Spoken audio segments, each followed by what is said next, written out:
Hello everyone! Welcome to another stream. I hope you're all having a wonderful Thursday. Today's Thursday, I know that. I'm a normal human being who knows what day of the week it is. How are you all doing? Good? Great. Blackwing Hecate with 30 bits says, this is me right now. Thankfully I have Hannah in chat to keep me company.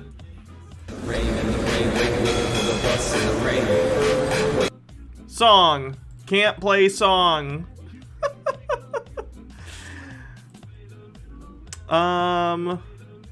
Maple Seder, thanks for 6 months, says, oh whoa, it's the second, god damn it. Oh whoa, it's the second trimester of our stream, baby. Also, Big Stinky Baby is full control over the entire West Coast. Won't someone stop them? No, Big Stinky Baby's gonna do what Big Stinky Baby's gonna do. Colston says, sorry, Baha divorced you. Yeah, the title, well, we'll get into it, you'll see. Bellstar with 17 months says, what's better than Big Stinky Baby? Two little fresh babies. Bumble Homestead, thanks for 17 months, says, hi y'all. Hello. Andrew Batella with 30 bits says, you know what day of the week it is. Also, it's is it Subtober already? No, it is still Subtember. Subs are 20% off. Does my motion look different than normal? I think the frame rate on my camera is higher than it normally is. Like, it looks like my motion is smoother than typically. It's super weird.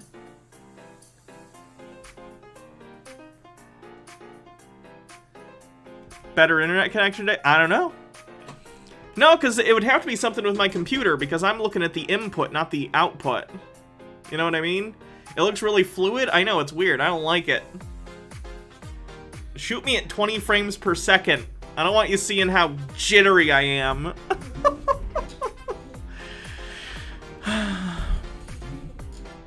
I might just be high. I'm not, though. I'm not. I don't get high for the show.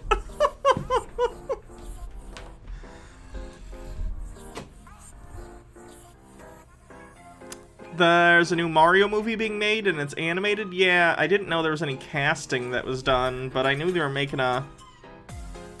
It pisses me off, because, like, Nintendo could have picked anyone to make the Mario movie, you know? And I understand making it an animated movie. That's probably a smart thing to do. They could have gone to Disney, like, and Disney's an evil company, but, like, Pixar makes mostly really good films. Excellent animation, great storytelling for the most part. I haven't seen a couple of their more recent ones, so I can't speak to those. But instead they went to DreamWorks or something. Whoever made the Despicable Me movies, and they're making the Mario movie, and it's probably gonna suck.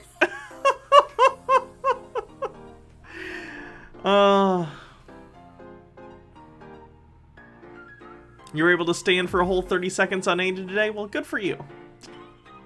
Fast Lunacy says, hello, Hannah. Hope you and Baha are doing well. We are. We spent the day. She had to pick up her prescription, and then we went to, then we came back home and worked on some boxes and stuff, trying to clear the place out from the move.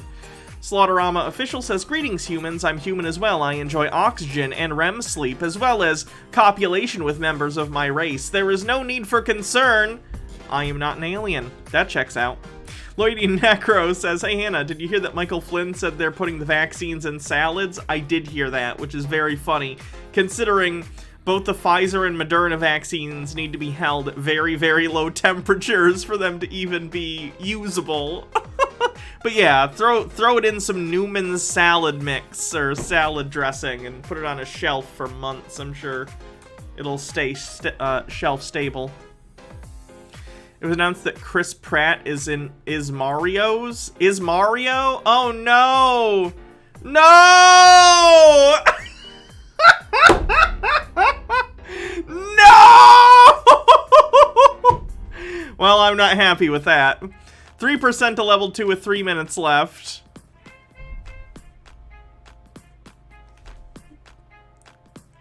Don't give Mario a speaking role. First of all, I don't like Chris Pratt as a person.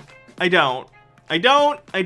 I've liked some of the things he's done. I like Guardians of the Galaxy, though Peter Quill is an asshole and, like, my least favorite part. But, like, whatever. And he's also in the Lego Movie. He's fine in that.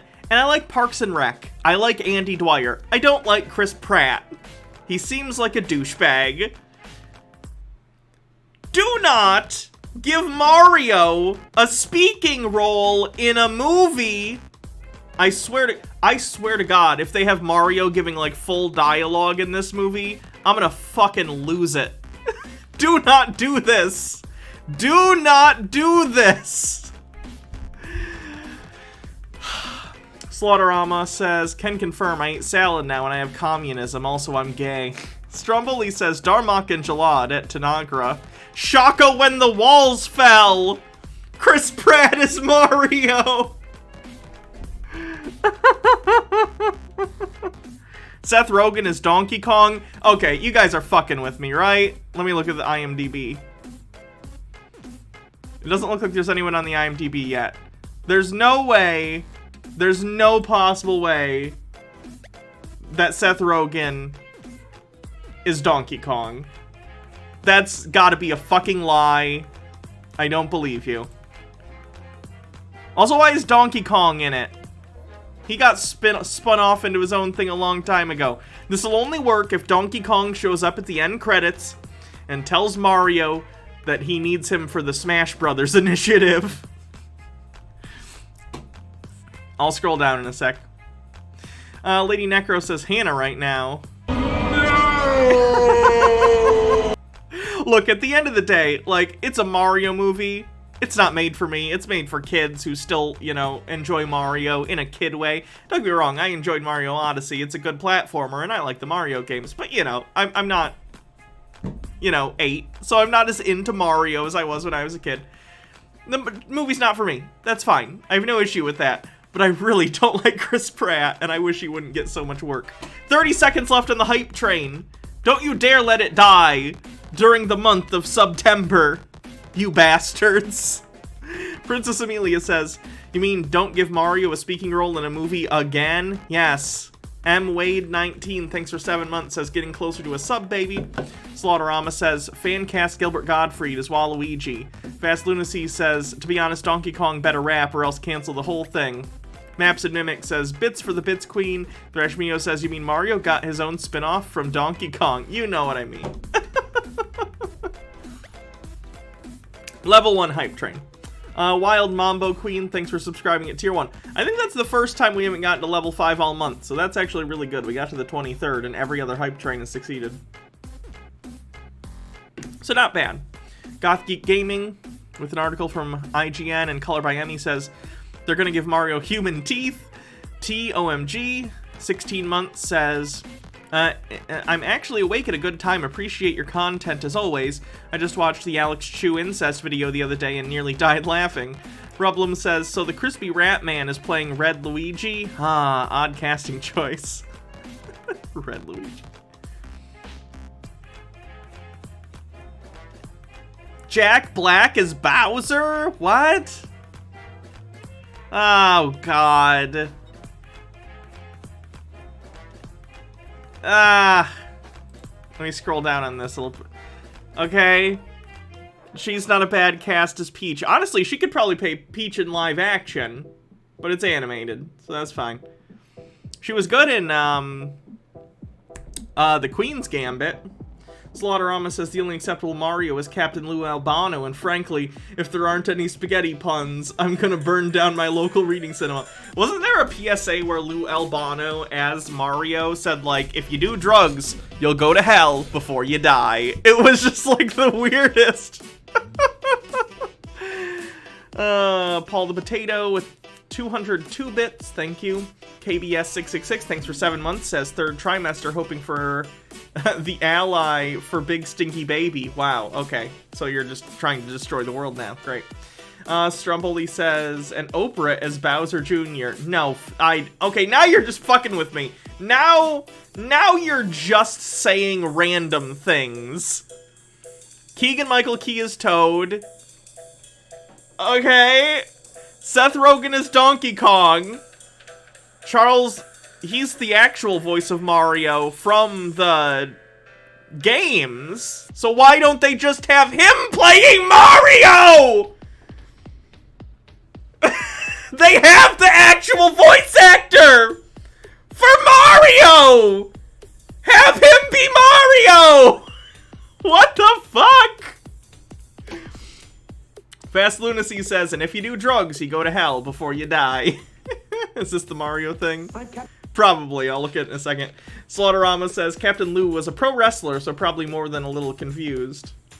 Or concussed. Maps and Mimic says, I'm sad that Pratt turned out to be weird and religious. Yeah. Why would you bring in the guy? Is he just doing the woohoo? Just the Mario noises? Because that sounds nothing like Chris Pratt. Are they going to modify Chris Pratt's voice to sound like Mario? Just use Mario's voice! Some local news I might like. On I-4 is a test. Oh, I can watch that in a little bit. I'm still mad about the Mario thing. Let me be mad at this. Kevin Michael Richardson as Kamek the Wizard. Fred Armiston as Cranky Kong. Okay, I can see that. Sebastian Maniscalco as Spike, who's one of Bowser's kids.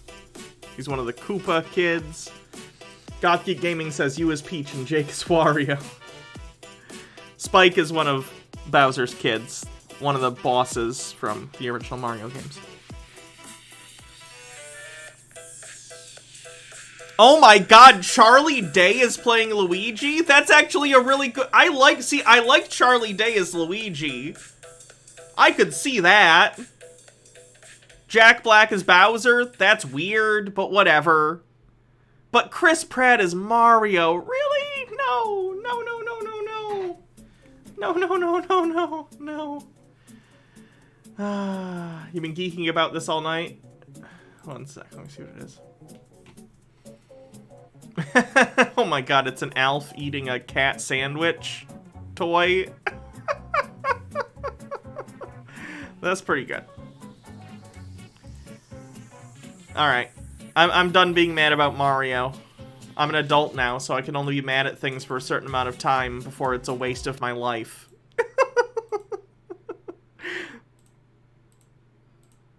Captain Lou Albano talking about drugs. Kids, don't be afraid to say no. Anyone that asks you to use drugs is not your friend. Drugs can and will kill. Remember, don't be afraid to turn to your priest, your rabbi, your minister, your moms, your dads, your teachers, because drugs can kill. And if you do drugs, you go to hell before you die. Please. And if you do drugs, you go to hell before you die. Good shit. I don't know how this is gonna work. This movie's gonna be a fucking disaster. Maybe I'm wrong. I'm out of touch. I'm not a kid. I don't know what kids like. But like, it feels like it's just gonna be random characters that look like Mario and Luigi in them, but it's not gonna...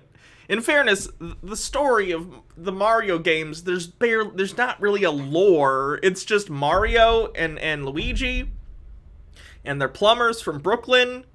I don't even know if the Brooklyn thing was in the original manuals or anything. I might just be getting that from the live-action movie they made in the 80s. But Mario and Luigi, they're plumbers. They go to the Mushroom Kingdom. Princess Peach gets kidnapped by Bowser, and then they save her. Like, that's the story. Colston says Jake should play a weirdly aggressive Mario, and Sarah can be Princess Peach, who's indifferent to Mario. Slaughterama Official says... Jack Black is Mario, long out of character power ballad about absolutely wrecking Peach in bed despite Nintendo's horrified pleas to make it a G movie.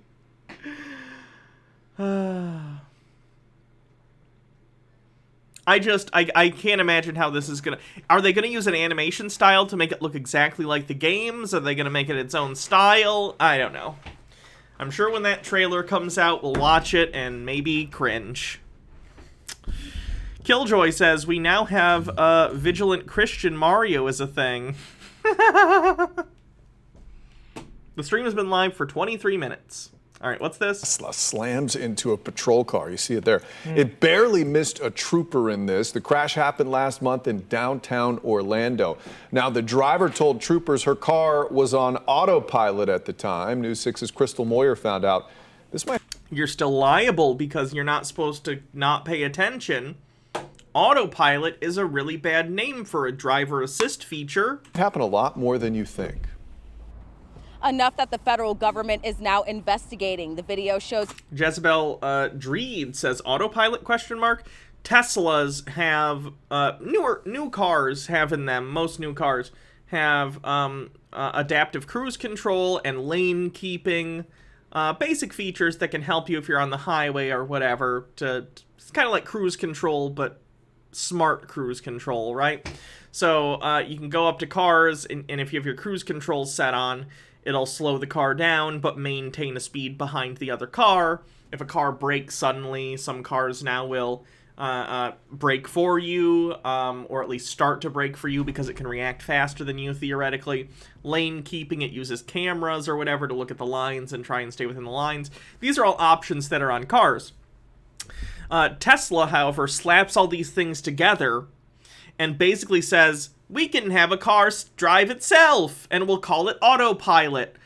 And people use it, and even though their instructions and everything say, like, the liability is on you, you need to keep your hands on the wheel at all times, people don't do that, and they get in car accidents all the time because they're letting their car drive for them. It's really stupid and really dangerous. Prime says, Mario saves Peach, then goes and plays sports with her captor. Paul the Potato says, the new glasses are ready to pick up tomorrow. It'll be nice to see again. That's good. us new perspective on this crash, showing the moments the Tesla collides into the trooper's car from different angles. This is new video released by the Florida Highway Patrol showing a white Tesla crashing into one of its cruisers. Slaughterama says, there's so much spaghetti in Tesla's code, they might as well be sold by the Olive Garden and come with terrible breadsticks. Wow, okay, those are fighting words. Look, Olive Garden breadsticks, I'll give you this, they're not Cheddar Bay biscuits, but they're carbs that they give me for free to put in my body, so... Driver stated that the car was in auto mode, driver assist mode. This happened around 4:15 a.m. on Tesla calls it autopilot, which is really misleading. August 28th, when a trooper was assisting with a disabled vehicle along I-4 near Colonial Drive. The trooper's emergency lights activated. From the rear view camera, you could see headlights quickly approaching. The dash cam shows the trooper and two others standing on the right side of the screen avoid the collision. And encourage you to eat less bottomless pasta. Any pasta I eat is pasta with a bottom. It was so close that a lot of those people could have been hit. We're just very lucky that nobody did. The driver, a 26-year-old woman, exits the car with no major injuries. FHP says the driver... Prime says, Musk Mobile says ACAB, maybe the only based thing Musk has been involved with. Claims that Tesla was in autopilot mode and didn't stop to avoid the patrol car. Maps and Mimic says Boncana. I'm horny for pasta! Someone give me carbs! Incidents like this have been reported since 2018, according to the National Highway Traffic and Safety Administration, prompting an investigation into potential defects in Tesla's driver's assistance technology. Even if this car did or did not have a malfunction of the self-assisted driving, that driver is ultimately responsible to maneuver that vehicle away from any danger, and she has control of that vehicle. And Tesla even says that in their owner's manual. FHP tells me the driver of the Tesla... Paul the Potato says, Olive Garden sucks for me. Allergy to olives. I'm bothered by just being in the building. Slaughterama says, I see your Olive Garden and raise you Bellacinos here in central Tennessee. Don't be so basic, woman. I'm sure there are good Italian restaurants around here now that I've moved. Back where I used to live, no, there weren't. Olive Garden was the only Italian restaurant. There were pizza places that also did, like, lasagnas and stuff, but, like, we didn't have any actual Italian restaurants where I used to live. Tesla was given a ticket. Simple Cat Girl says, everyone is wrong. The brown bread in Outback is the best free bread. Well, that's just wrong. Everyone disagrees with you. If you're gonna go to Outback, at least get a bloomin' onion. I know you gotta pay for it, but get a bloomin' onion. For failing to move over. As far as the investigation into Tesla's technology goes, the NHTSA says they are not commenting. What's my favorite pasta? It depends on the sauce. It depends entirely on the sauce. If I'm eating like a mac and cheese, I'm a big fan of either like the shells. No, probably mainly shells. Or if I'm nostalgic, the ones that are shapes for little kids. Those hold the cheese sauce pretty well. Also, nostalgia. If I'm eating like an Alfredo or something with like a slightly thicker sauce, like the spirally noodles. I don't remember what those are called. Rotini? I'm not positive. In Orlando, Crystal Moyer getting results, News 6. Yeah, don't, if you have a Tesla, I'm sorry, first of all.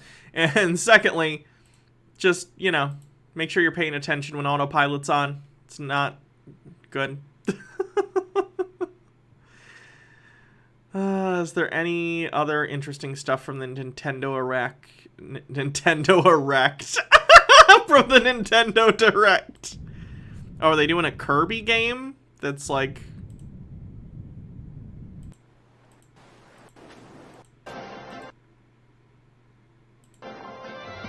Oh, weird.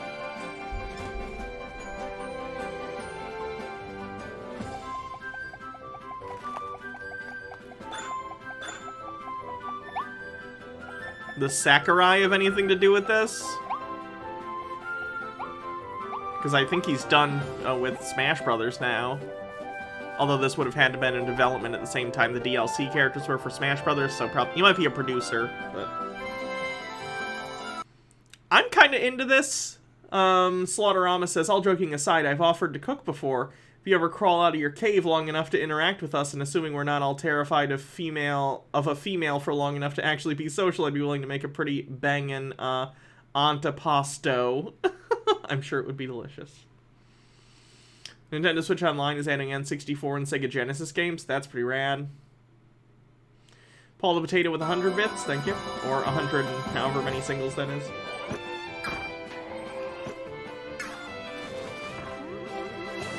This looks cute. If they kind of do with this, I think take the philosophy of Zelda Breath of the Wild and apply that to as many Nintendo properties as possible. They did so with Super Mario Odyssey, and I thought that was a great game, although I think it could have used some more content. But if this is similar, great.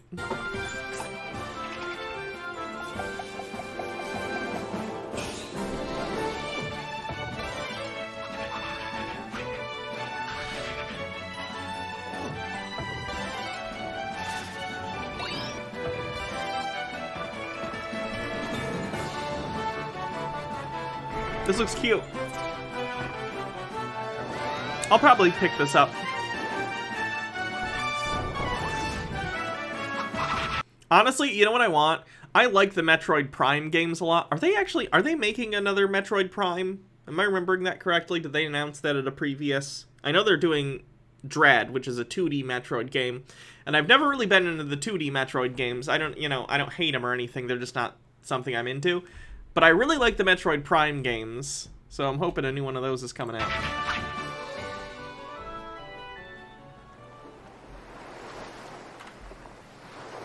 That looks cute.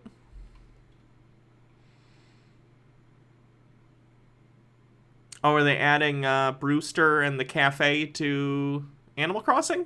Cool. I swear, we'll get to the chuds and conspiracies and stuff in a sec. I forgot the Nintendo Direct thing was today. Simple Cat Girl says, don't give Nintendo any more ideas. I'm trying to get Breath of the Wild 2 here. Morak says, Metroid Prime 4 is in production, but it restarted production after Nintendo didn't like its original direction. That's not a good sign.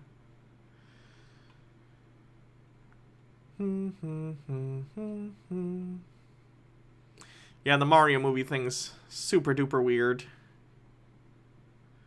I don't really like that, but we'll see what happens. Again, it's a kid's movie. It's not for me. It doesn't matter. I'm not trying to be like the quartering or like I don't know, like anyone who covers this kind of stuff. I'm not trying to be like, I don't like this particular casting decision, so it's not made for me. It's a kids movie. Wow, the lighting is very harsh for some reason today. Ooh. Simple Cat Girl said, oh, read that one, sorry. Raven says Animal Crossing was a dumb game before the pandemic, and it's a dumb game now. I'm gonna get banned now, aren't I? No, that's fine. If I didn't have nostalgia for Animal Crossing, I don't think I'd probably like it very much. But I played it a lot as a kid, so I like it now. But honestly, like, Stardew Valley is a way superior game of that sort that's more in-depth. If you ever wanted to play something like that, go play Stardew. It's great. Slaughterama says, really the only games I'm excited for are Final Fantasy 14, Endwalker, and Dead Space Remaster. Yes, EA is a rapacious monolith of horror and sexual assault, but that's kind of the subtext of Dead Space. Also, my MMO addiction. Strumpoli says, say what you will about Nintendo games being short or lacking content. Short, I assume. But their games crash way less often. That's true. They're polished games. Nintendo's probably the best at, like, that kind of thing. When they make a game, they make a full game most of the time that's, you know, solid, doesn't bug out, stuff like that. Sorry, I'm just looking at what's coming to the Nintendo Online N64 thing. Looks like Star Fox, Mario Tennis 64, Mario Kart 64, Legend of Zelda. It's in Japanese. So is that, I assume that's Ocarina of Time? No, yeah, that's probably Ocarina of Time and not Majora's Mask yet. They'll probably add that later. And Mario 64.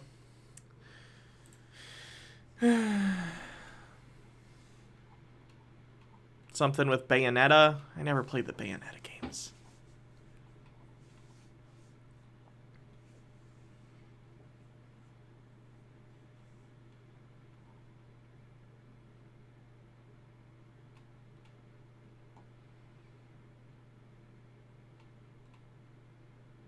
That N64 controller for the Switch, I kind of want it just because it's cool. Is it wireless too? I assume it is. That's pretty sweet. And a Genesis controller, wow. Alright, I need to stop distracting myself with this stuff. It's interesting, but let's get to the main events. Morok says, I grew up on a few core franchises, Fire Emblem, Shin Megami Tensei, and Metroid. All of these are Switch exclusives. My soul belongs to Nintendo. Raven says, I know it's off console, but I can't wait for Horizon Zero Dawn. Yeah, I like the first one a lot. I really like that universe. Blackwing Hecate says, I want them to release Diddy Kong Racing, but no one else remembers that game. Slaughterama says, the only game I care about from Nintendo are the obscure horror games that come out on the Wii that sell for hundreds, and I'm willingly paid $200 for the Wii version of The Grudge Haunted House Simulator because I'm obsessed. I'm an obsessive compulsive about horror. Alright. Let's take a look at this. This is from the subreddit QAnon Casualties. QAnon Casualties is a subreddit dedicated as a support group to those whose family members and spouses have fallen into the QAnon cult. And they can be quite sad, and I'm going to read you one that's pretty sad here. It's ripped apart a lot of families and marriages, and it just sucks. So let's read this one. Wife suddenly doesn't believe in marriage or relationships. Yep, it's true. And the reason is, drumroll please, once the government takes over and has separated us into re-education camps, there won't be relationships or marriages. I started noticing over the summer that she was increasingly distant and withdrawn. When I approached her about it, this was the explanation I got. At first, I paid attention to things she was sending me, so I could try and determine for myself if there was any validity to what she was reading, watching. Telegram. Eye roll emoji. The rabbit hole kept getting larger and larger. Now it's totally consuming her. There's no reasoning with her. She gets a steady diet of, For the most part, I've quit trying. And that's because I'm tired of hearing how marriage and relationships aren't a huge concern of hers because of what's coming. You know, once the emergency broadcast system alerts us that, quote, it's happening, whatever it really is. Gaslight, gaslight, gaslight. She has a doctorate in that department. I'm still in the beginning phases of, what the hell? She's threatening to quit her job and live off the retirement if her work mandates her get the jab. She wants to turn the flag hanging on our front of the house. She wants to turn the flag hanging on the front of our house to signal the neighborhood that the nation is in distress. I'm not kidding. It's a head scratcher. So I'll stick with her for a little bit to see where this goes, but don't have high hopes that she'll ever believe the sky is not falling. Yikes. That's really sad. And if you read this subreddit, we'll read a couple more posts. It's full of stuff like this. I cannot even imagine the thought process she is going through, that she thinks that it's reasonable to think that the world is coming to an end and that because of that her marriage no longer matters and her husband doesn't matter.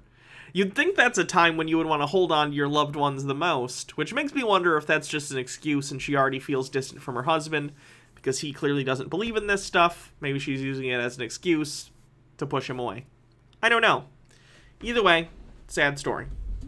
Paul the Potato says, I'm not really sure how to fix it. I'm hearing you twice with half-second delay, same both ears. Is anyone else having that problem? Or just Paul? Did you try and refresh and exit and come back? Might be a computer thing for you. No one else? Is it Twitch that's messed up? Everyone else is saying it's fine, so it must be something on your end. Yeah. Is it Twitch that's messed up? No one else is having the issue. No, I am. You are? Yeah, nothing will load. Oh, maybe There, it keeps trying and trying and trying. maybe Twitch is having an issue for some people. I don't know. Other people seem to be having it fine though, so I don't know. Anyway, moving on. Let's look at the top this week.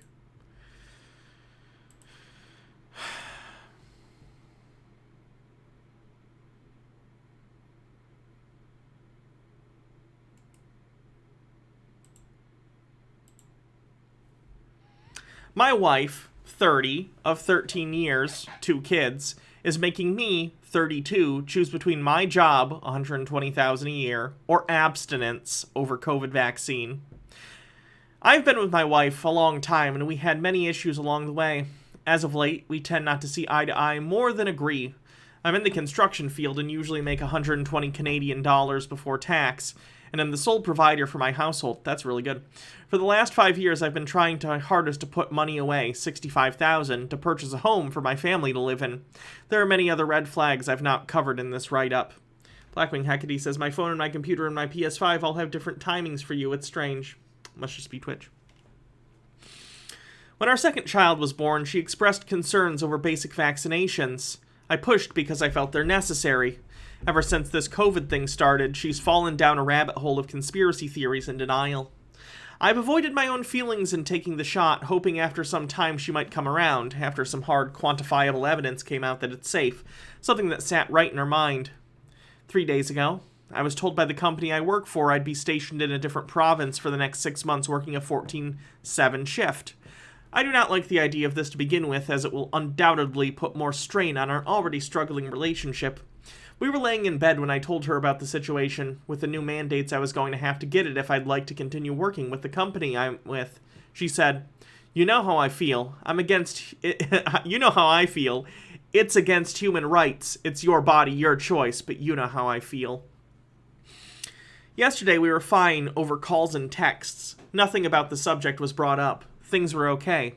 When I came home, the kids were downstairs playing, so I decided that it was a good time to ask for her assistance in choosing the dose that was least offensive in her mind. I asked if we could continue our conversation from last night, and she said she had been waiting all day for it to come up. Again, she stated, your body, your choice, but added, and it's my body and my choice, and you getting any of these marks are the end to our physical relations. Oh, no. I was blown away and confused and speechless for about half a minute. I asked, was it because of the shedding thing I was hearing about? How long does that usually last? She said this would be indefinite. No protected sex, no kissing, no exchange of bodily fluids were her exact terms. Oh no. I asked what she would have me do. The answer I was returned with was, "You're a fucking adult. Make your own choices. I've made mine." After more discussions, I was able to get out of her what she thinks I should do. She replied, "Take all the remaining vacation days you have, and maybe this will blow over." I asked what happens if it doesn't, and she replied, "Well, we use our savings until it does." What the fuck? After pressing for over an hour for information to make my own informed decision, she passionately tells me how none of the events during the last 2 years made sense, how I can't see past my programming, how mRNA changes our genetic code, how this is making us sterile and causing mental problems and seizures. None of this is true, obviously. I just need to, asterisk. That stuff's not true. Raven says, Dusty Smith does a segment where he brings awareness, makes fun of people who promote COVID misinformation and have died. I know it sounds shitty that he makes fun of them, but I've heard I genuinely don't know what else to do through these, kooks. Yeah, there's a whole subreddit about it, Herman Cain Awards. Purple Nichols, with 10 months, says, what did I walk into? Just dog shit. How, quote, masks promote lung infections and poison us with CO2. Also untrue. How they use nanoparticles in 5G to do something. I have a bad memory. I use tools to try and help so she doesn't have to repeat herself all the time. I have record of the entire conversation. That'll be good for the divorce, probably. She's a good mother and makes the kids happy. I've always loved and cared for this woman. Every time she has pushed me away in the past, I've tried to pull it back together. Ooh, that's a red flag. I'm scared that this time I've disconnected from the relationship. I know that everyone will be telling me to cut my losses and leave. I don't like being alone. I'm scared for what my kids are picking up. I feel broken, working 12-hour days with 2-hour drives, and I need to make my decisions quickly as I need to leave in 10 days if I get the shot. I was thinking of taking long-term disability for 16 weeks to go to therapy, but 16 weeks doesn't sound like enough time, and I don't know how to apply or tell my work I need some personal time to work this out. I need some extraordinary advice. Additional info upon request.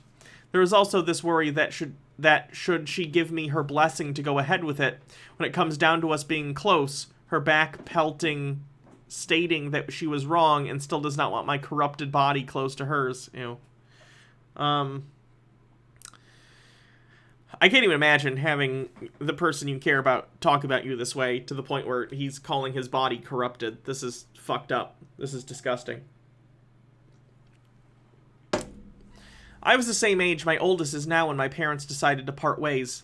It destroyed me. It was grade 7 and I completely checked out.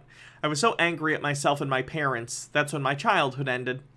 I'm also worried that her point of view is very narrow, and the type of person she'll be attracted to next will 9 out of 10 have the same outlooks and views, which will affect not just her way of thinking, but double down on the kids. I hate all of this so effing much. This is supposed to be easy. Edit. Thank you everyone for the support and advice. I'm reading all of these and will update each point and reply in turn if I have time. Little update. A phone call didn't go so well today while I was at work. It ended with her hanging up after she said, "The problem is your work making you take this." I cut her off and said, "No, if it were my choice, I would have gotten this long ago. I've been avoiding it because up until now, it hasn't directly affected us, and I've been trying to appease your feelings against my own beliefs and better judgment." Seconds later, I got a text saying, "I want a divorce." I came home 4 hours early, and the first thing my 7-year-old said when I got home with a big hug was, "Mom made us cry." I was confused by that, but the oldest said, "Mom said you and her were separating." Wow. Yeah, use your kids against them. That'll look well. Jesus Christ. I was very angry. I don't know what family court's like, so I can't speak to this. My parents didn't get divorced, though they should have. But I would hope that with the evidence he has, he might be able to get the kids. I don't know, though. Oh, it's hard. Yeah. Yeah. If your parents, even if he got the kids, like the kids are kind of poisoned against him by the mom, and that's hard to undo. I was very angry. We've gotten to the point that in the past, and to put the final nail in the coffin, I've said, "Then let's discuss this, tell the kids." Today she did that all on her own without consent or counseling. So angry.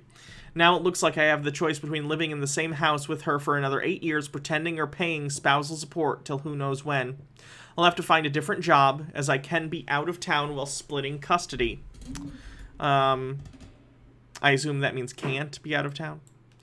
I've cried, I've gotten into the rum, I don't feel better. The oldest was very upset most of the time. My views in point form. She has been trying to separate for a while, and this is just the last straw. I've always felt the better together mentality. I can't agree with that, but that's that guy's feelings. She's for the most part feeds the kids very well. Years back, she got one the organic kick, and that's all we have been buying. There is some weird thing she does, like drinking chlorophyll in distilled water and MSM supplements all the time. Oh no.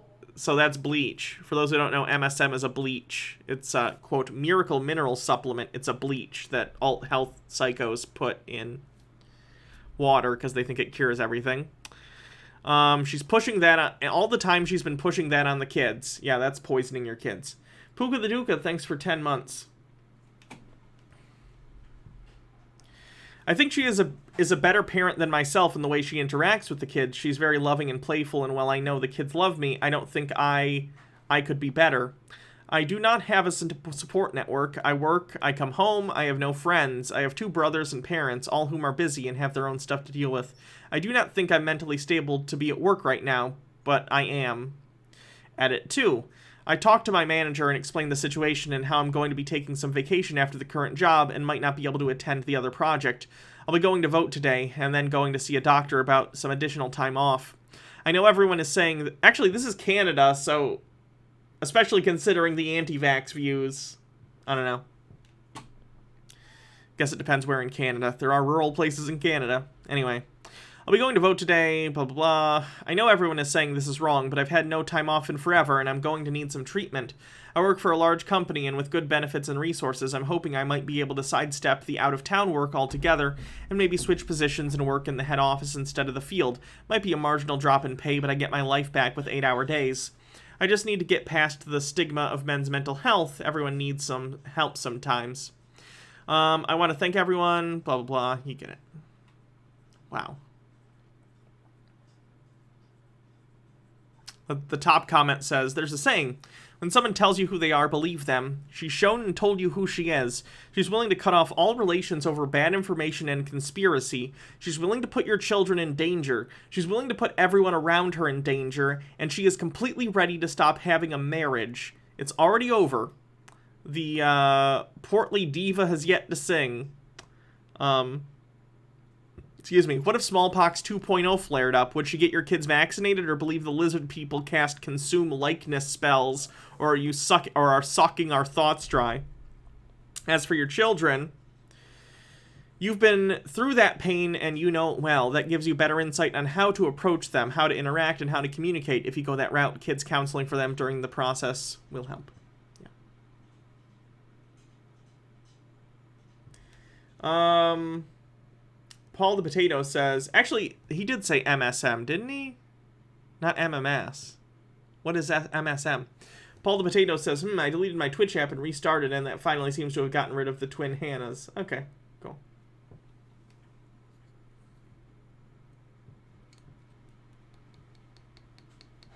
Scary. I hope that guy and the kids figure something out.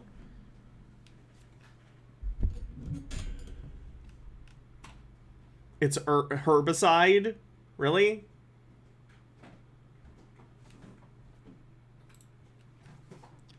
MSM. Methyl sulfone. Say this.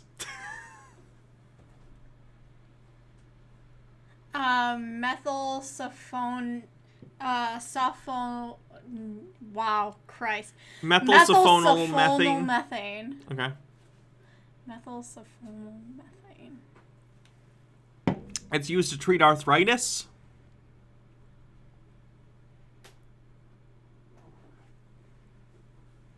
So it's a thing that's used for certain things, but I assume she's using it incorrectly. You never know. She does look pretty today. You look pretty today, Baha. Oh, thank you. done nothing. But you look very cozy, and that's a cute look. Aw, thank you. Anyway, so this subreddit's full of stuff like this. It's all very sad. Lots of people whose families are being torn apart because of conspiracy theories. I know we have a good time keeping an eye on conspiracy theorists on Tinfoil Tuesday and other days when we cover them, but there is a human toll to this. I like to keep it light and entertaining when I can, because it's an easier way to digest information. I learned this a decade ago when I started TBR with Jake. Keeping things light is a good way to inform people because it keeps them engaged.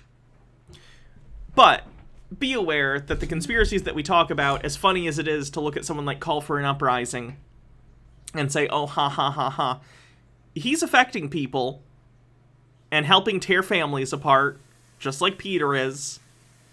It's messed up, and it's sad. Yikes, this one says, lost my stepdad to suicide due to QAnon. Oh no. Yeah, I don't think I'm going to read that one, but I've seen some stuff about that.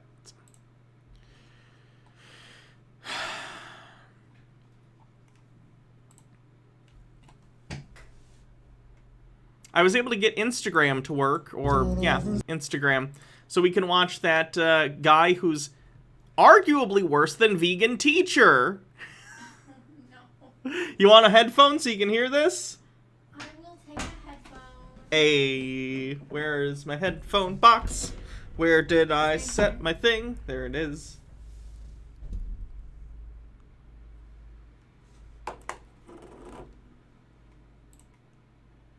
For a moment, because I keep seeing posts like this about how many animals you save by being vegan. But the fact is that you don't save any animals by being vegan. You're simply killing 200 or whatever the number is, less farm animals per year than the average person. But not killing someone isn't the same as saving them. Like, if I'm saving 200 animals per year and I've been vegan for 5 years, that means I have saved 1,000 animals. So then I have a question. Where the fuck are these 1,000 animals? Are they living in a sanctuary somewhere? No. Do they even exist? No.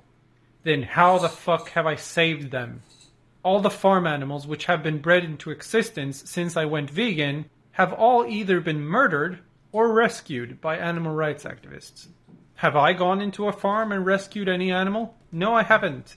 Which means I have saved 0 animals. As a matter of fact, my lifestyle still kills animals, just not in farms and slaughterhouses, but things like crop deaths, etc. And just because I kill a lot less animals, and cause a lot less suffering to animals than the average non-vegan human, that does not mean that I have saved that amount of animals. That makes no sense whatsoever. You don't save someone by not killing them. You can spare someone by not killing them, but you can't save them.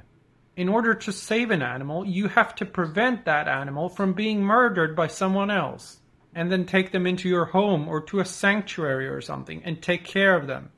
That's how you save animals. And the only vegans who have saved any animals are the vegans who have done that, who have gone into a farm, for example, taken one of the animals out of the farm, and then taken them to a sanctuary where they could live out their lives without being exploited or murdered. That is how you save animals, not by being vegan. Being vegan is a non-action. It is just a matter of abstaining from enslaving, raping, torturing, and murdering others. Nothing more, nothing less. Oh boy.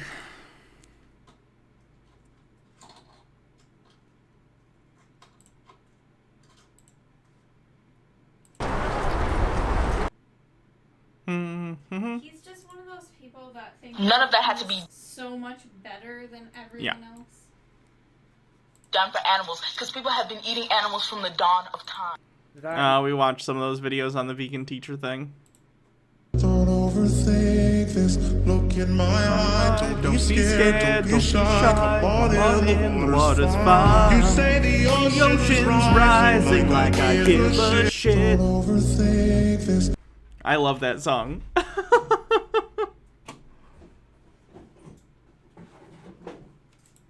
Language being used correctly to describe the horrors that non-human animals go through is not oppressive.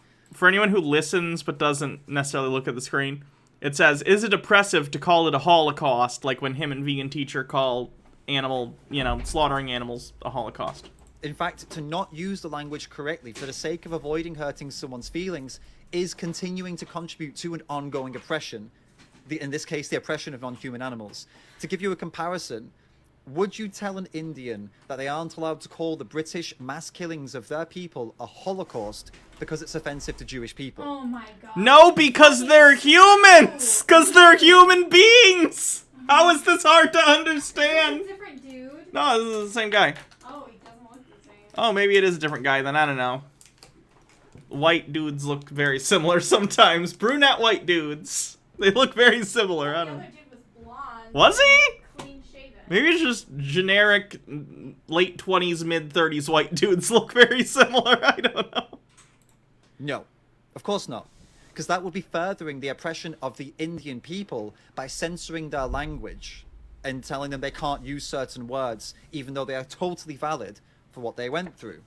So why are the... I'll tell you what, the first time a pig comes out and tells me they feel that their treatment is akin to the Holocaust, and they use those words, then I will say it's okay for you to say that. Until then, probably knock it off. Animals not deserving of the same correct use of language? Is it simply because they're not human? Of course it is. That's exactly the problem. Look, I understand that, especially with a naturalistic worldview, which I share, that, like, fundamentally, humans are animals, so there are certain distinctions that don't really make sense to make between humans and non-human animals, right? Because we're all animals. But morally speaking, people draw lines and hierarchies between humans and non-humans. That's incredibly common. And you need to understand that that's the point most people are arguing from. If you disagree with that, then you need to make an argument for that. If you just come out and start calling things like slaughterhouses akin to the Holocaust, don't be surprised when people think you're an asshole. 'Cause you're an asshole! Prime says, gonna throw this out there, I'm pretty sure most of these fascist vegans aren't out here adopting animals from shelters because they'd actually be saving animals. Yeah, the other guy even said he hasn't done that. So, like, Blackwing Hecate says, I imagine pigs would side with, you imagine the pigs would side with Jewish people given prohibition of pork. I just don't want that to disconnect. Sure. I was paused anyway. It is the definition of speciesism. And that's what we're trying to confront when we are fighting for the right to use certain words. Language being used correctly to describe the horrors that non-human animals go through is not oppressive. In fact, to not use the language correctly for the sake of avoiding hurting someone's feelings is continuing to contribute to an ongoing oppression. In this case, the oppression of non-human animals. To give you a comparison, would you tell an Indian that they aren't allowed to call the British mass killings of their people a Holocaust? It's just repeating. No, again, because they're human beings. D-Zug, thanks for 9 months. That's a stream baby. This baby's name is Large Smelly Infant. Puka the Duca with 200 bits says Snipe. No relation. Well, I guess in the sense that all the stream babies are related. Oh, Puka did not become the stream boss. D-Zug did. That was close. Nope!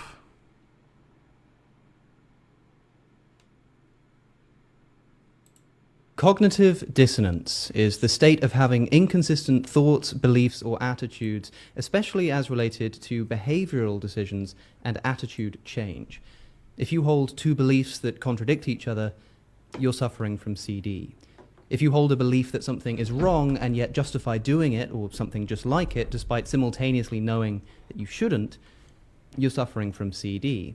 If you think that it's, I don't know, wrong for any person under any circumstance to so much as hit a dog that they're looking after, and yet simultaneously justify literally gassing pigs to death in a chamber of carbon dioxide so that you can eat a sandwich that you won't remember eating, you're suffering from CD. You underestimate how much I remember the sandwiches I eat. Sandwiches are delicious. In all my 4 years or so of professionally tackling religious fanatics in the public sphere, I have genuinely never encountered more dogma, more ignorance, more evil, and indeed more cognitive dissonance than I have coming from... What's our stream baby's name? There's a couple months old now. Gregory Flipwick. People who, despite knowing the unimaginable horrors necessary to produce it, just can't give up cheese or just can't give up bacon. Again, I'm not cognitively dissonant about that. I understand how cheese and dairy products and meat are produced, and I am comfortable with those. Do I wish that the conditions the animals were under were better? Yeah, of course I do. But I still eat it. Because I recognize that that's the system. And I know that that's a terrible argument. I wouldn't accept that argument for a lot of other things, probably. But we all choose priorities in life, and that's not a high priority for me. So I'm going to eat cheese. Well, if that's you, someone who sees veganism as some kind of fringe woke phenomenon or as just a funny and mockable philosophical position, I don't. I think it's a very good moral and philosophical position. It's just one that I cannot share. to be treated as nothing more than a laughingstock for when you get bored, it's time to snap out of it. Okay, we can either have a grown-up conversation about this or not. But if you're unwilling, forgive me for not taking you ethically seriously. Okay, then don't. Mike Mac says, I don't have CD, but I do have an STD on my balls, but my friend's cousin tweeted it. Raven says, it's the same. His problem is with capitalism, not non-vegan consumers. I mean, even if he treated animals completely ethically up until the point of killing them for food, he would be against it. Which is fine. I get that. Where's the other guy? The 9/11 guy is the obnoxious one. Oh no, he's also doing the I can't breathe, neither can they thing. Thanks, Show I hate it. Show me the orb says eat cheese every day. Eat cheese every day. Eat cheese every day. What I don't get it. I don't get what you guys and cheese, like, it doesn't make sense to me. Even before I was vegan, I hated the taste of cheese. All cheese. Sure. I hated it. I wouldn't eat mac and cheese. Not even the shitty Kraft mac and cheese. I had never had a grilled cheese before in my entire life. I never had, like, broccoli and cheese. It just never made sense to me, and I don't get it. Then you just don't like cheese. That's fine. It's a fit. But a lot of people like it a lot because it's delicious. Subjectively. It's like, there are people who are really into coffee and trying different kinds of coffee. I hate coffee. You don't like coffee either, right? No. But I understand other people like coffee. It's just weird because the people that like cheese, it's like a personality trait for you guys. Not everyone who likes cheese, but yeah, cheese is really fucking awesome. Because, like, cheese makes every food better. Every food tastes better with cheese. Name me a not, like, I'm not talking sweet, like, something that's savory. Most things you name would probably be better with cheese. Ribs. Yeah? Spare ribs. Yeah? You've had cheese on spare ribs. No, but I would. If you give me, like, a side of cheese sauce to dip ribs in, fuck yes. Oh, that's unacceptable. You're gonna take barbecue I'm not a big... coated spare ribs. Oh, I don't like barbecue sauce on things, so I prefer not to have barbecue sauce on it. How the hell are you gonna eat ribs that are cooked in barbecue? I don't choose to eat ribs. Boy. I don't understand. I think your inner Ashkenazi came out a little bit with that oi. I always say oi. I know.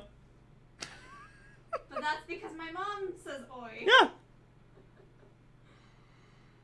Slaughterama says, people disgust me because they're using their lifestyle choices as an excuse to look down their noses at people.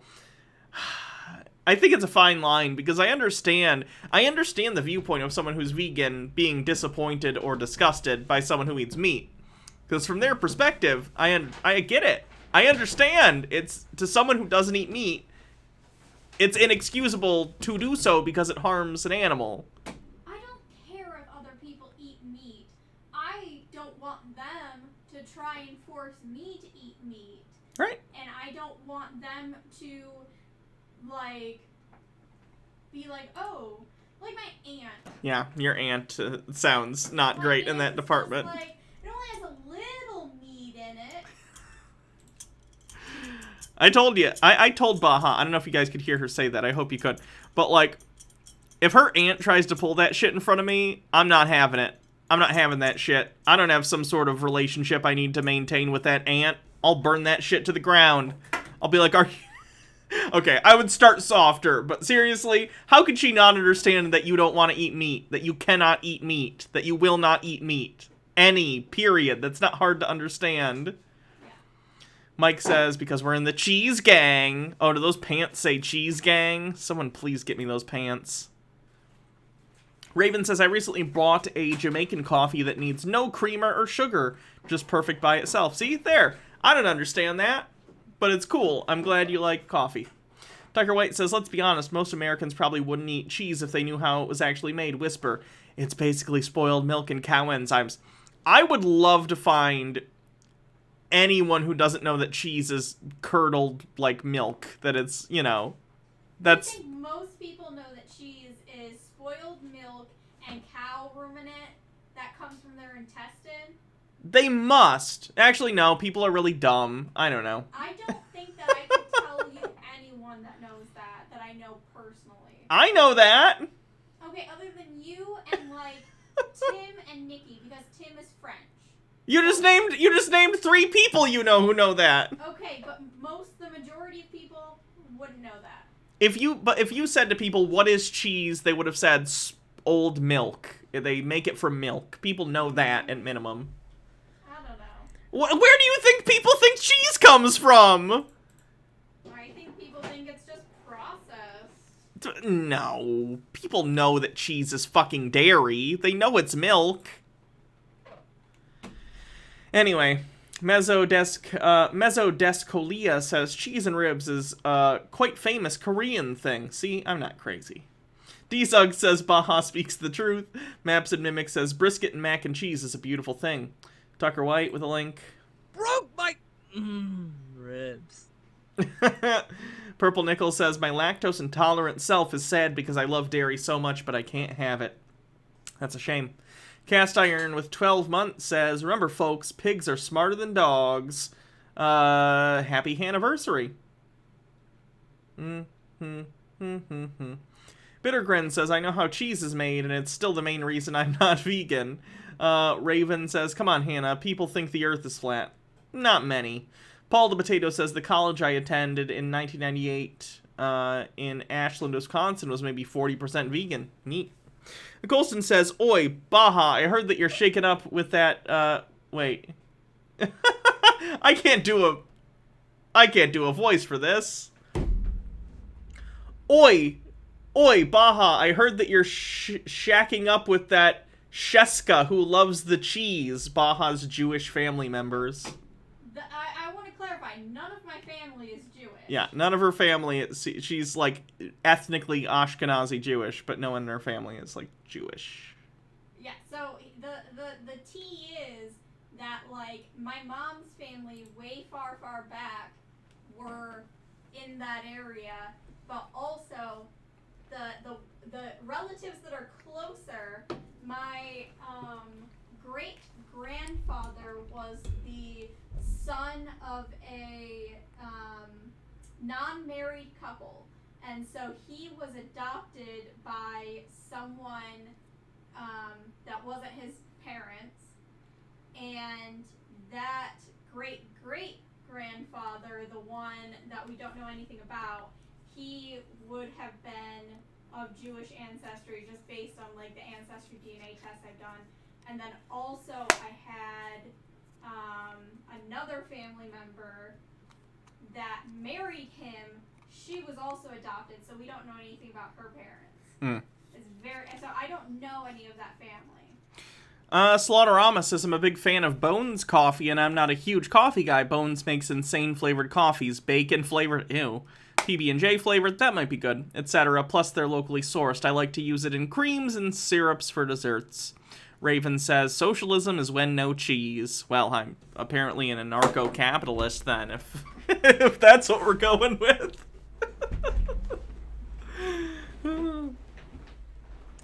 I'm wherever on the political compass brings us the most cheese. You're a filthy, filthy communist.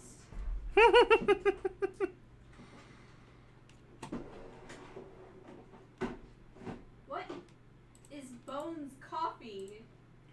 I don't know, coffee company. That's interesting. Alright, so this guy is excited to leave California because he's upset about mask mandates or vaccine mandates, whatever. Hannah wishes she was in the pocket of Big Dairy. Yeah. So let's see what bootleg Dante Bosco has to say. How is everybody doing? I'm. If you don't get the joke, you don't get the joke. Fuck you. Tell me the joke. He did the voice of Zuko on Avatar: The Last Airbender. Okay. And he was in the movie Hook. Yeah. He's Rufio. Yes, I get Rufio. I get it. Rufio. I get it. Rufio. Oh! I'm just really bad at actors' names.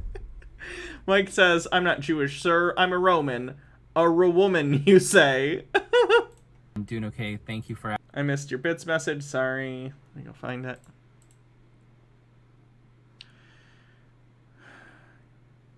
How far back was it? There we go. I kneel to deal with the trauma of this godforsaken... Oh, can you post the link again? Because it's probably really far up and I can't find it. Asking. My name is Jermaine Sam. Welcome to my channel. Just to let you guys know, I do upload a video whenever the heck I feel. Here it is. Thank you.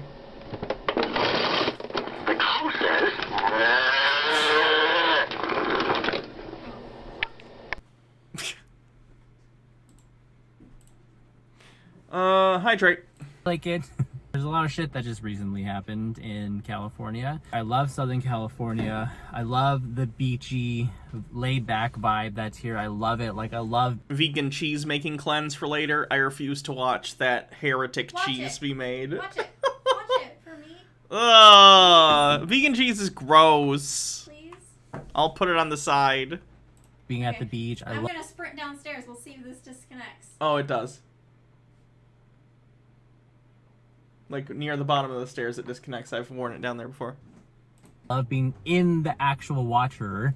Unlike a lot of people, I actually get inside the water quite frequently. It's freezing, but it feels so nice. I love marinas, I love docks, I love boats, I love the ocean, I love water. No contest, Southern California has the best beaches, in my opinion. Orange County beaches, Laguna Beach, all of those places are so beautiful, and I'm gonna miss it so much. At the same time, I'm so happy I'm leaving in about 2 weeks because Los Angeles is moving towards, it says in the story that it's planning to require proof of vaccination to enter businesses. It's already happened because I was...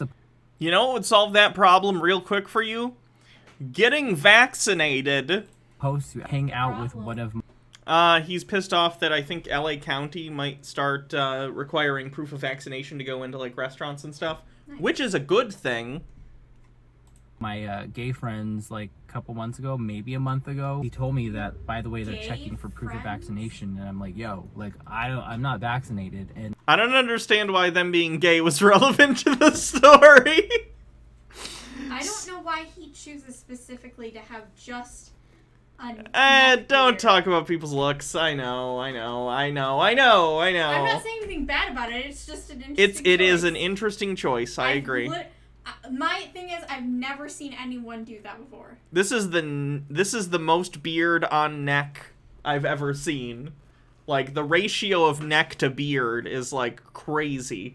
Slaughterama says, I know this mother effer. You were a loser when I knew you, and now you're a loser being made fun of on the internet. Full circle, you prick. Wow. How did you Oh, know that this was person? visceral. That was angry. Tucker White says, pro tip, when ranting on camera, get to the point ASAP, otherwise people grow bored.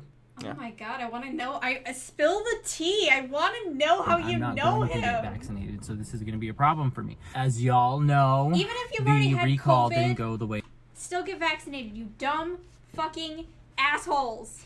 that people of my political persuasion thought it would. Well, I'm going to say thought, but wished. Wow, I'm so surprised by all the right-wingers who are shocked that California, which is one of the most left-leaning states in the country.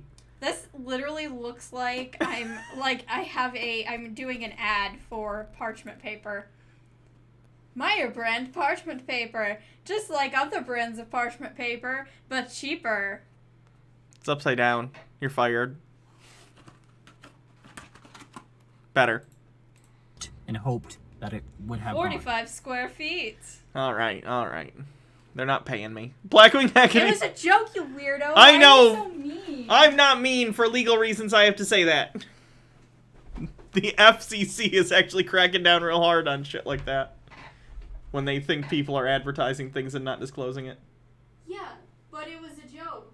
I gotta make that clear to the FCC. Okay, but it was a joke. Okay.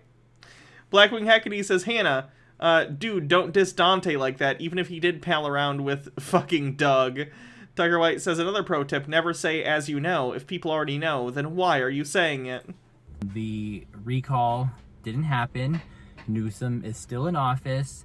And so Newsom is still the governor.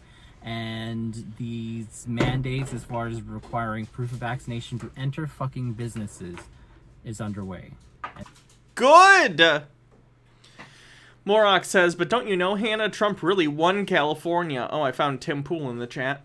Slaughterama says, I know this guy. He's been a chud since the day we met. We worked together at the same service job, and he was a salty, microaggressive libertarian fuckwit that consistently got passed over for promotions, overtime, etc. because we couldn't trust him to lead a troop of Girl Scouts to the bathroom. Wow. No, that's some tea. Brockagam says, the FCC won't let me be or let me be me, so give me cheese. And like I said, some of it has already happened. I have friends here that are based that don't vote the way that's ruining this state. I'm guessing they voted for Trump. And they're still here and they're dealing with it. And this is no hate towards them and people like them that... We love California because it's a great state, but we just hate how the left-leaning government has made it so great that we want to live here. So now we have to leave even though we love it because of the policy decisions that have made it the way it is that are left-leaning. But we hate it because we hate the left even though we love the state that's primarily been shaped by left-leaning political decisions.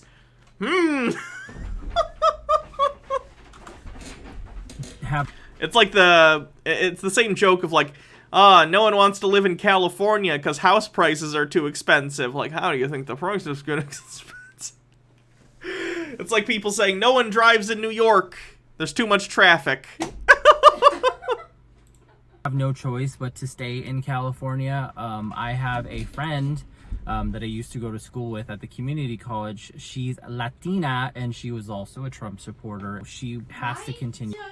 Why does it matter what the people he's talking about, what their ethnicity or sexuality is? I assume he's just trying to be like, see, there are Trump supporters who are non-white, is his whole point, probably. Just a guess, though. Hydrate. Her education, and she's not in the position that I am to just pick up my whole life and leave. You know, she's younger than I am. She chose to get the jab, and I understand because she wants to finish her education. I understand. Also, it's good for you and you should do it so you help prevent yourself from dying. It also helps people around you, so you should do it too. Your hometown, your home state, and you have pretty much no choice but to stay here, and that you have real no option to leave like I'm leaving. But the thing is, I don't have any loyalty to California. I don't have any loyalty to Los Angeles. I don't want to get this jab. I don't want to produce papers to go into grocery stores or restaurants. Like, this is ridiculous. This is so fucking Isn't it weird that Republicans were all in favor of stop and frisk and stop and ID up until all of a sudden they might have to present a vaccination ID? Then all of a sudden it's unconstitutional for you to ask for any information about me. Me. Everything's about me. Un-American, and Republicans that don't live in California are like, duh, California is so not American, and I get it. So, like, California isn't American. California, I think, is the biggest economic powerhouse in the country. And you shouldn't necessarily rate things just by economic output. But, like, California's economy, if you separate it from the United States economy, is the fourth biggest economy in the world. It's like Silicon Valley is like where America's, like, inventions come out of these days. Like, are you stupid? Like, what do you mean California isn't American? I mean, we know the answer to "Are you stupid?" It has some of the most highly populous areas in the country. Its population is, let's see, California population. 39 million people live in California. That's like 10% of all Americans. But they're un-American, though, because they don't believe the same things they do. I consistently hate this about the right. Right? Like, there are a lot of things I would say about red states or Republicans in general. I would never say they're not American. They are. It just sucks that there are Americans who believe the dumb shit they believe. This whole, like, obsession with, like, depersoning their political enemies is not good. Historically, not great. California's GDP is 2.8 trillion, a full trillion more than Texas at 1.7 trillion. Nice. Slaughterama says he's still trying to have it both ways. He's still trying to cover his social bases by pretending to be an ally while still spouting off absolute garbage. This isn't new. None of this is new. You and your hideous... This is Slaughterama saying this, who knows this guy personally. You and your hideous facial hair haven't evolved since 2017, and I'm glad you got fired. Wow, brutal. Speedy Yoshi with a link. Can anyone remind me who the president was in 2020? Oh yeah, did you see this? Former press secretary posted this stat that was like the change in murder rate, and there was like a 30% increase in murder rate in 2020. And she was like, the U.S. murder rate under Joe Biden. Joe Biden wasn't the president in 2020. I don't know if you know that. Linear time is a thing. Well, I just kind of regret that I didn't move when I knew I should have, which was last year, which was... By the way, I would imagine the increase in murders is probably people locked inside their houses. I know spousal abuse stuff has gotten worse over 2020 during lockdowns and stuff, so it probably has something to do with that. Right before I transferred to a university. I don't know, though. Friends here, friends back home, and even some of my family members were like, Jermaine, you're just being dramatic, which I can be dramatic sometimes. Leave it to a gay boy to be dramatic. So, oh my god, he's gay too, and he voted for Trump. Oh no. I feel like he's one of those people who was like, but he held a pride flag once. He's totally for gay rights. Speedy Yoshi says, how much do you want to bet he takes off the hat and the beard comes with it? Gray Fox with 17 months. Thank you. So they told me to calm down. They told me everything will get better. This is just temporary. And I was just like, you're right. You know, I'm just going to calm down. I'll stay here. Things will get better.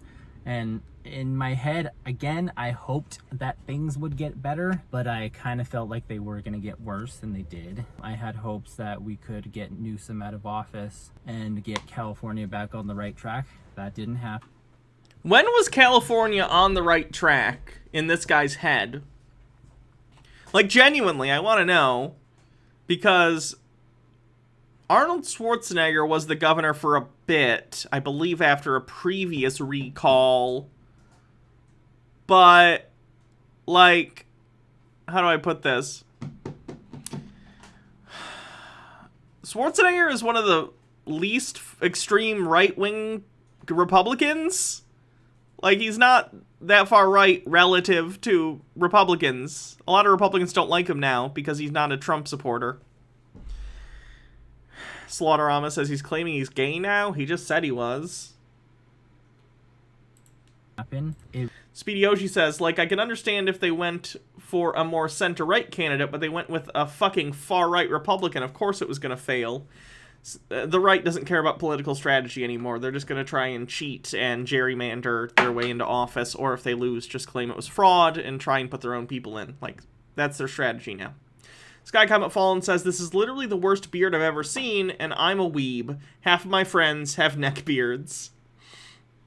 Raven says, the idea of pointing a finger at your political enemies and saying it's, quote, un-American while still trying to hold up an air of democracy, or hold up an air of democracy, rather, is unlikely American. See Mark Levine. It really pains me to have to leave because Southern California has been my home for the past 9 years, or 8 years, sorry, 8 years. That's a long time. That's a good chunk of my life. I just can't do this anymore.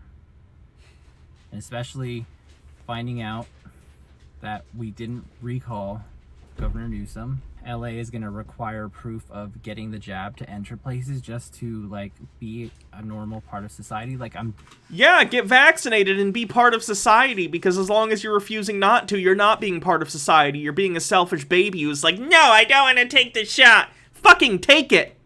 Fucking take it. I'm done. I'm done, yo. I'm so done. And I'm so happy, and I could. Good, then get the fuck out. I'm glad you're leaving. Get the fuck out. Go live in Texas. Enjoy the power grid, motherfucker. Could not be happier that I'm moving from Los Angeles. I'm moving from California. And taking my tax revenue, taking my tuition dollars to another place that's not going to force me to do things that I don't want to do. And this is a Herman Cain Award contender in the making right here. Can I just point that out? Live in a state that is going to value the same things that I value, which is my... Then leave! No one cares! Do you know how many people are trying to live in California? Do you know how many people would kill to live in California? They're not hurting for residents. They're fine. Just leave. It's like when Karens are like, I'm not gonna come to this establishment anymore. It's like, okay, we don't want you here. The policy is working. The mandates are working. One less person who's unvaccinated in the state infecting other people or endangering others. Freedom. It's just sad. But having said that, I'm going to stop this now because I'm literally just rambling. So I'll talk to you guys later. Bye. What an asshole.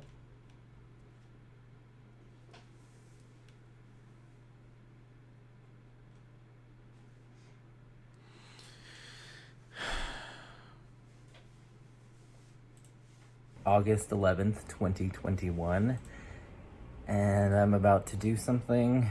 Does he legit just have a poster of all the people who signed the Declaration of Independence on his wall? Because that's fucking hilarious. That I really didn't want to do. With no frame. Frame your posters. But I feel like I've gotten to the point where I'm just done. Yeah. Frame your posters. With California. What I'm about to do is drop all my classes for fall semester. The fall semester starts in a couple of weeks. I'm not going to attend this fall. I'm going to leave California. I'm going to press drop. And it's done. Okay, I probably look so crazy right now. You can probably hear, it sounds like a boat. I am currently in Florida. I am at the city of Hollywood, Florida, which is between Fort Lauderdale. Why did he air quotes? There's a Hollywood, Florida. In Miami. Raven said, they have a growing homeless population. Not going to mention that aspect. Like, if you're going to talk about real issues that Gavin Newsom sucks at handling, let's talk about them. Not crying and peeing your pants about not being able to go to Umami Burger. Maps and Mimic says, what an absolute baby. Just get the vaccine. Yep. I'm here at the beach. Hopefully you can hear me, but pandemic. He made multiple fucking videos about this. That's so weird. So anyway, that's his deal. Hydrate.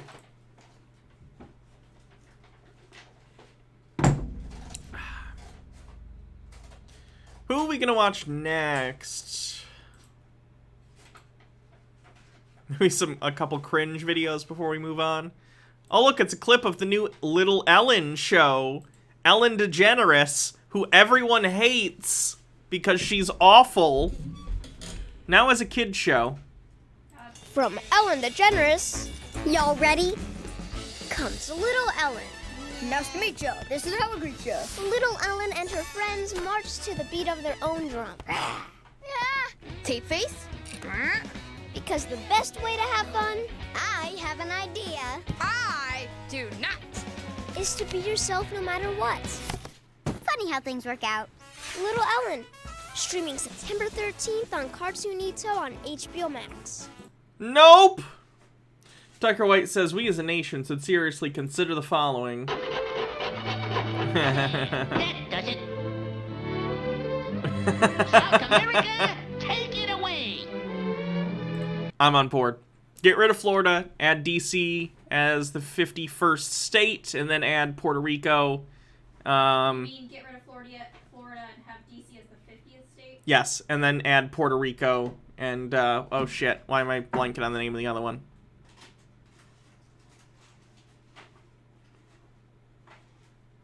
Whatever the other United States protectorate is.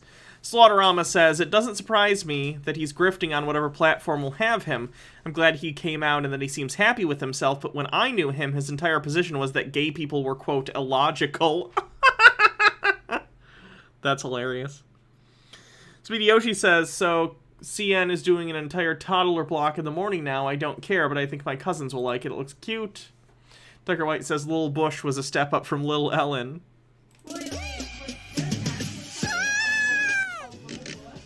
Yeah, it was an adult show, though. It wasn't for kids. Okay. It was on Comedy Central. Oh no, Bugs, what are we gonna do?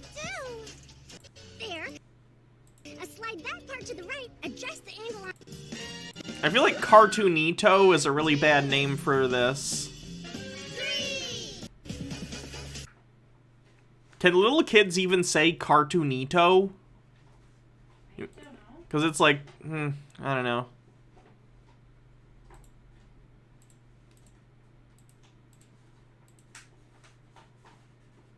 Oh God, it's time. On behalf of the...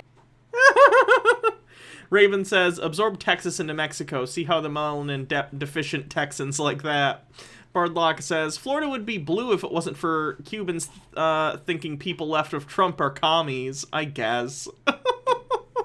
The American people and how outraged we are at the policies of the Green New Deal, which are in the $1.2 trillion infrastructure bill and the $3.5... Speedy Yoshi says, oh, and we'll finally get the Amazing World of Gumball movie since the original series ended on a cliffhanger. The movie will lead into a new series. I haven't ever seen it. $5 trillion budget, because these policies are the most America-last policies. As a matter of fact, they do nothing but put China first. The way she Taylor, said policies for the first time. So we'll go ahead and address what these was so weird. Yeah. Policies are that are so shocking. She printed out a meme!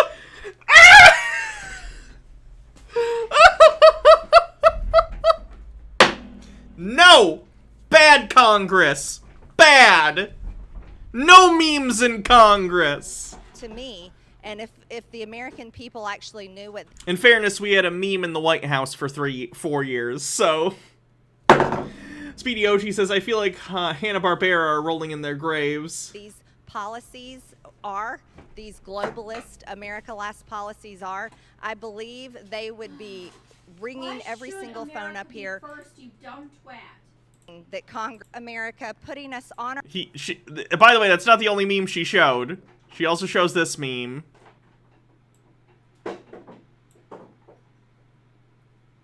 So, Jesus Christ, I hate that lady.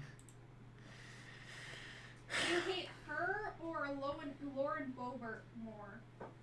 Probably her. I don't see as much from Boebert, though, so it's hard to say. Tucker White says a sitting member of Congress brought a May onto the floor of the House of Representatives. That's the clip from Groundhog's Day where he toasters himself. Can't play it, though.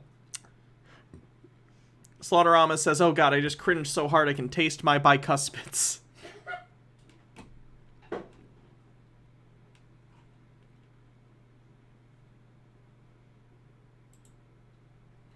A medium possesses herself with the spirit of Michael Jackson to speak to a Michael Jackson impersonator. That sounds too good. This sounds too good.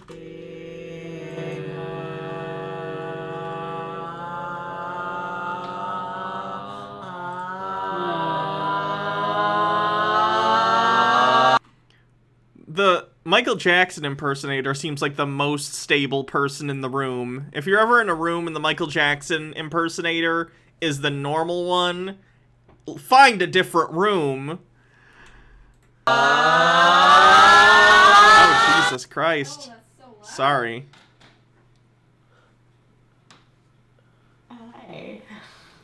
Oh, no, no, no, no, no! No, no, no, no, no! Raven says, let's not talk about the infrastructure debacle. It's honestly depressing. Let's just say Marjorie Taylor Greene and the lunatics like her probably don't have to worry about the Marxisms. Yeah. Hi.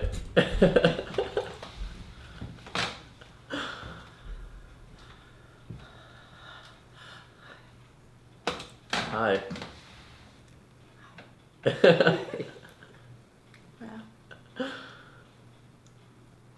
They got Soulja Boy instead. Soulja Boy's still alive.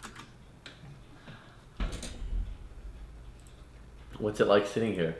Soulja Boy is alive and he is the CEO of Atari, I'll have you know. Slaughterama says, my gut reaction to that entire clip.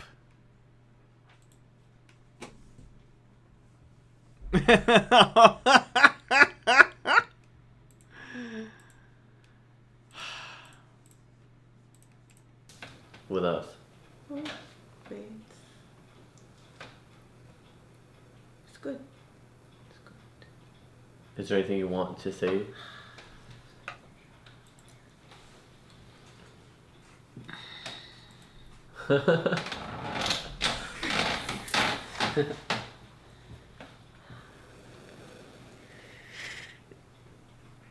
What the fuck? Remember meeting Carlo in 2007?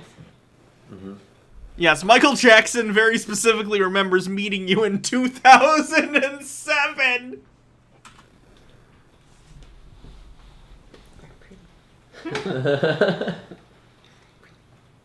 Thank you. I'm so afraid that this... I'm so afraid things will be misinterpreted. This world misinterprets me, my love. I don't like what they say. I don't. Just love. It's just love. And people... I wouldn't appreciate, no, I'm not gonna, never mind. I don't want to bring up the Michael Jackson thing, because it always ends in a fight. I'm not doing it. Raven says, did you hear Soulja Boy signed Chet Hanks to his label? Someone please mind blocks me. Oh my god. My children. What about your children? They're beautiful. Mm-hmm.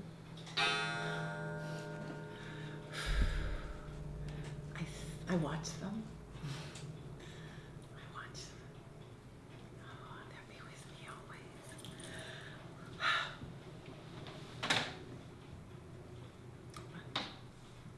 Waiting.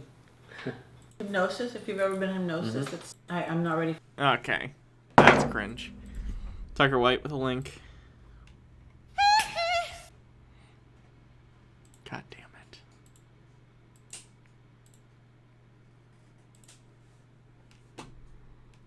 I think Michael Jackson molested children. Hot take. Now fight!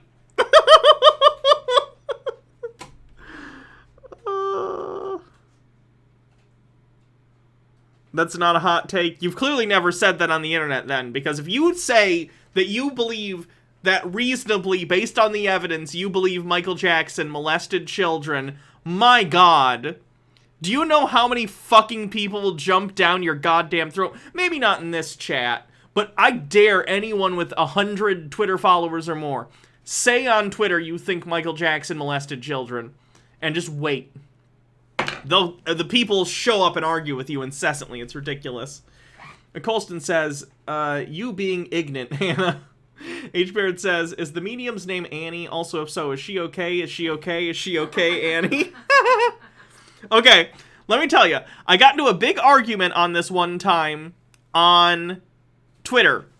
And I brought it up because I think this is when the documentary had just come out, Finding Neverland. And whether or not you believe in the veracity of some of the specific claims made by those people who were kids at the time and are now adults, even if you took their testimony out of it, I would think Michael Jackson was a child molester, okay? But I also tend to believe what they have to say. So, this started a whole fucking argument with people on Twitter, and people were like, no, you gotta watch these videos, it proves Michael Jackson is innocent. And that's how I was introduced to Razor Fist. Oh, no. Because Razor Fist made, like, a three-part series on how he thinks it's impossible that Michael Jackson molested children. And I swear to God, some of his arguments were, well, yeah, they said he hung out alone with the kids in his bedroom, but have you seen his bedroom? It's like a whole wing of the house. As if that's better. As if Michael Jackson playing fucking house with these children and having way more room for, let's say, activities makes it less likely that he was inappropriate with these children. It's disgusting. Look, I'm not telling you how to feel about Michael Jackson's music, although I try and avoid it at this point just because, But, like, the dude did shit to kids. In my opinion, I don't see how it frustrates me, because if it was literally anyone else, no one would look at this series of circumstances and give the benefit of the doubt. Not a single other person on Earth would be given this much, like, well, I don't know. It's just because he fucking did Thriller. It's because people love Michael Jackson's music and they don't want to believe that someone who created some of the greatest pop music of all time is a monster. He is. He was. He's dead now. If you like Thriller, listen to Thriller. I don't care. But that is the voice of someone who molested children on the regular and used his money and power to obfuscate that fact and hide it from people.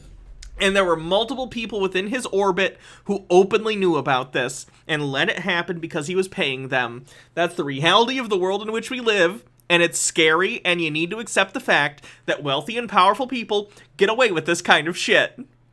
And people know about it, and they do nothing because their livelihood depends upon these people. It's disgusting. It's a really, really sick side effect of the system we live in. But I don't know, go listen to the Bad album or whatever, I don't care. Cool Cat says, Hannah, you can't prove Michael did anything. Him and OJ are the victims of baseless accusations. Mike Mack says, I blame the black versus white issue on the Michael Jackson argument brings. Maybe? Like, and that's the thing. That was an issue in the OJ thing, too. Like, OJ would have been found guilty had it not been for the fact that the LAPD was known for being so shitty to black people. So when the defense said, like, well, it's the LAPD, they messed with the evidence. Of course they did. It's the LAPD. They're framing him because he's a wealthy black man. That seems reasonable to the jury because that's the LAPD. That's not a crazy thing to think the LAPD would do, especially in the 90s, but even today. Like, the thing about bad cops, the thing about cops being dog shit, is that it hurts everyone because it lowers the credibility of law enforcement. Yo180 says, and then tweet that some, quote, left-wing politician is touching kids, and those same people will agree with you. Yep. Speedy Yoshi with a link. Here you go, sir. A king-size, ultra Krabby Supreme with the works. Double batter. Oh, yeah, he makes a Krabby Patty. I like binging with Babish. Marcus Drake says, a lot of black people celebrated R. Kelly getting off because, quote, their criminals go free. Why shouldn't one of ours? Which is an interesting argument. Yeah, that's a terrible argument. You should want... And, like, I can't say I don't understand that sentiment. That's a very human sentiment. Humans are idiots. You shouldn't celebrate injustice swinging both ways. You just shouldn't. Regardless, you should say it's fucked up that primarily wealthy white people, but wealthy people in general, often get off of crimes because of their wealth and influence, and that's fucked up, regardless of who it is. But I don't know. I'm not a member of, like, I'm not a member of a group that has been targeted by the police for decades, the same way that the black community has, so, you know, I get where they're coming from, even if I disagree. Jeff Millard says, also, OJ was the last major trial where most people didn't know what DNA evidence was and didn't trust it. Nick says, I feel uncomfortable when people use I believe I can fly in a post. I don't know what you mean. Speedy Yoshi says, getting off was what R. Kelly got in trouble in the first place. Oh, God. Fried. I'm just skipping to the part where he finishes. Girl, use this because I don't want to, you know, if you want to see the whole thing, watch his content. Placing it once again on a wire rack set in a rimmed baking sheet, allowing to drip dry and cool off a bit before we prepare for consumption. This guy's normally served on a stick, and this is all I've got, so I don't know. There you go. But I don't know about you guys, I'm way more interested in the cross-section than I am eating this on a stick. We haven't had a good cross-section in a while, and this is a choice one. It's oddly beautiful in a way. But as usual, it all comes down to taste, and I'm really super embarrassed to say, this was really good. I mean, it's a deep-fried, double-battered, quadruple cheeseburger. How bad could it be? But oh my god, I almost forgot the mayo. This is what makes the dish. Oh, I'm sorry you had to see that. Nobody's allowed to make a meme of that. That's illegal.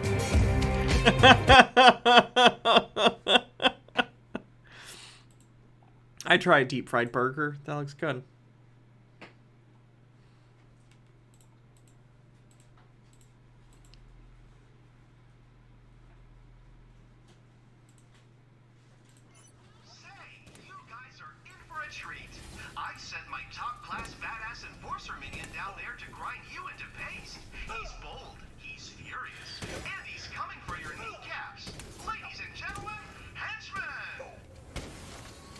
Did the same people who wrote Borderlands write this?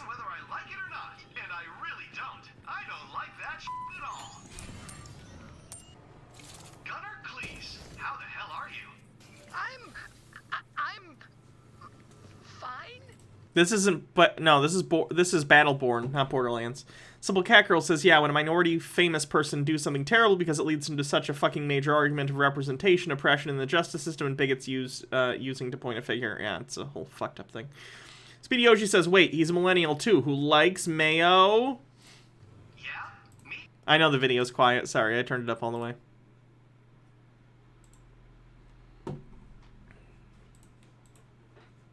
Let's watch this vegan cheese thing quickly. Well, g'day, curd nerds. Today we're making a vegan curd nerds cream cheese.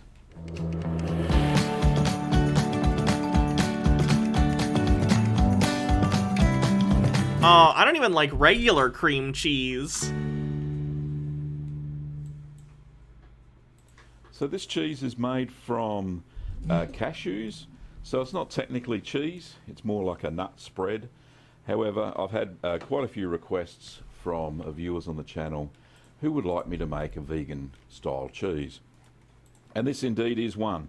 No animals were harmed in the making of this cheese.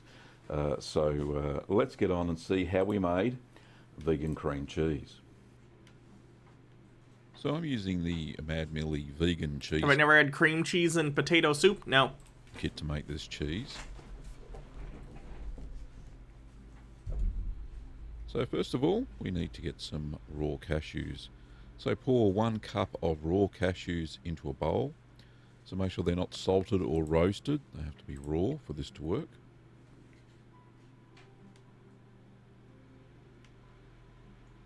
There they are. Those lovely looking cashews.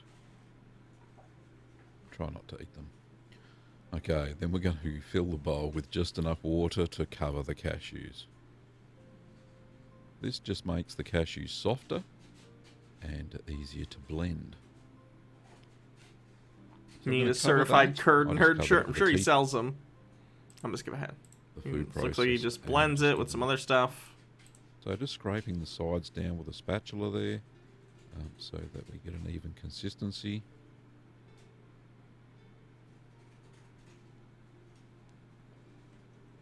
Now it's quite runny once you you blend it all, but that's what it's supposed to be like. Not runny as you could pour it, but so just keep scraping the sides down and keep blending until it's very smooth.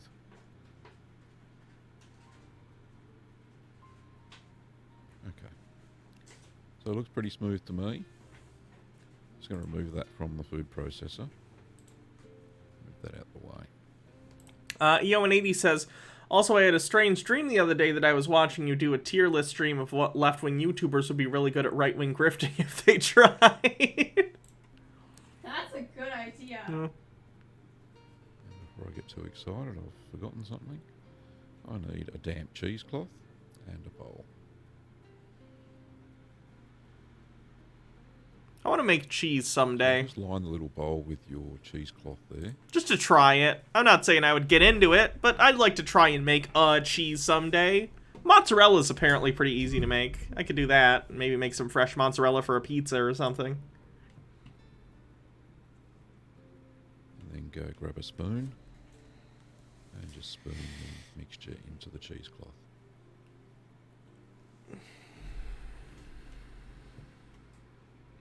Just use a spatula. Just put vinegar and milk. I don't know if that would turn out very good. Make sure you get all that cashewy goodness into your cheesecloth. I would attempt to make a cheese that is edible.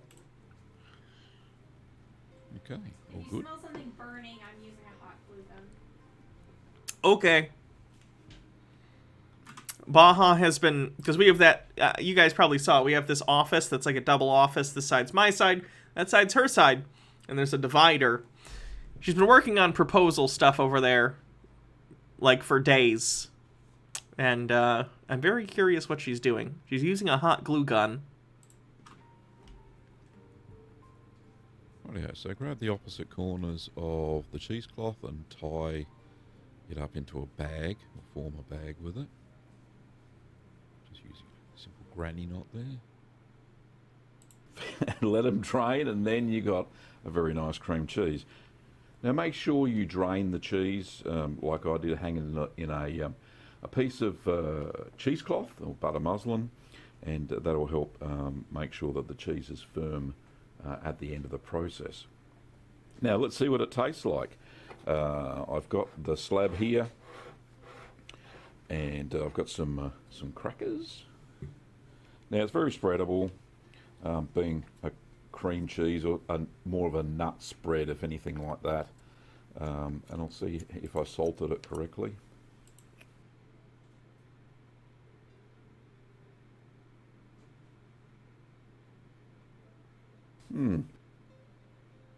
Very nice, very pleasant.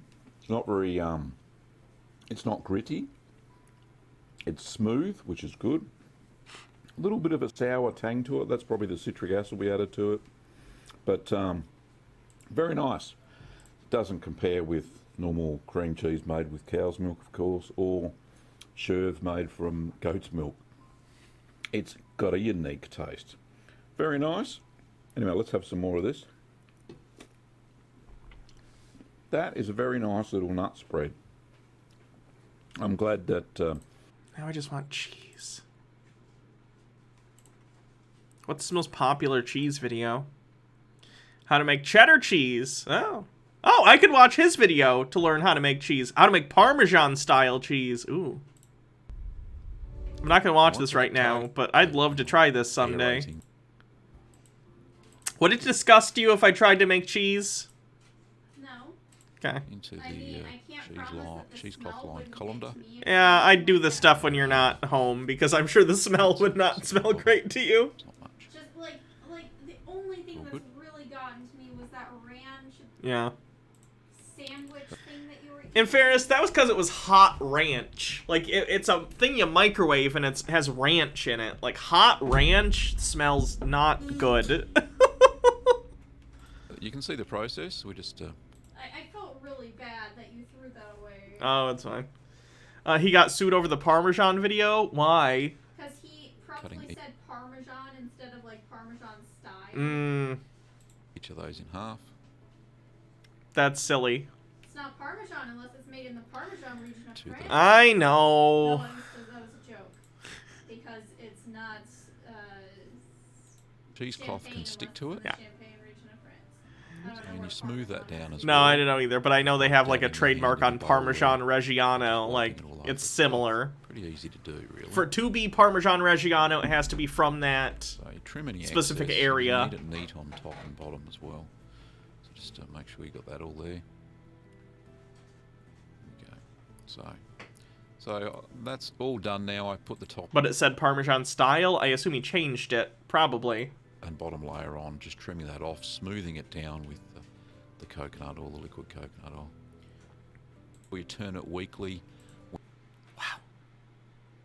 That's awesome.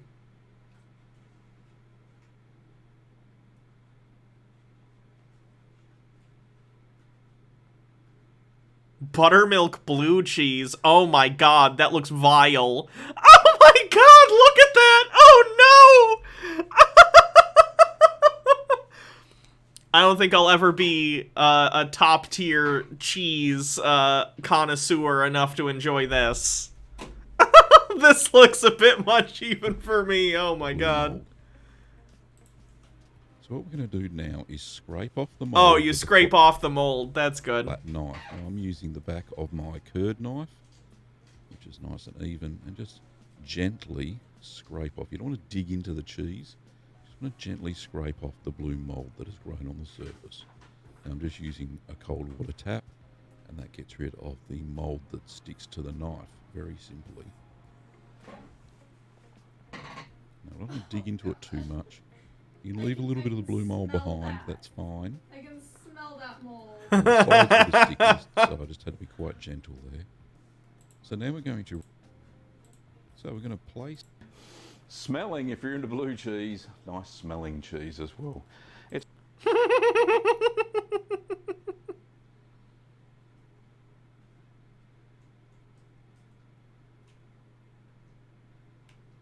Anyway.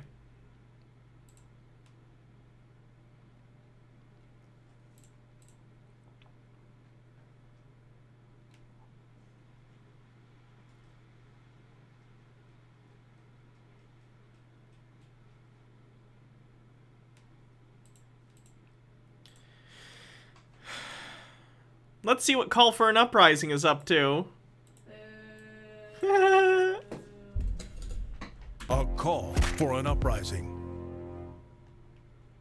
This is a call for an uprising. Welcome to today's show. This is another important video that you should watch and share. I know a lot of you are already... I always share your videos, Call. You're welcome. Have I had a mimolette? It's really good, but part of the aging involves maggots. No, I've not. I'm not inherently against it as long as there are no maggots in it when I eat it. Awake, you know what's going to go on. But what I'm trying to do here is wake up. Not only they those leave? Okay, that's fine. I'd try it then. who are awake, because there's always things that none of us, or some of us know that some other people don't. I learn stuff every day. You never stop learning, especially about what the enemy is doing.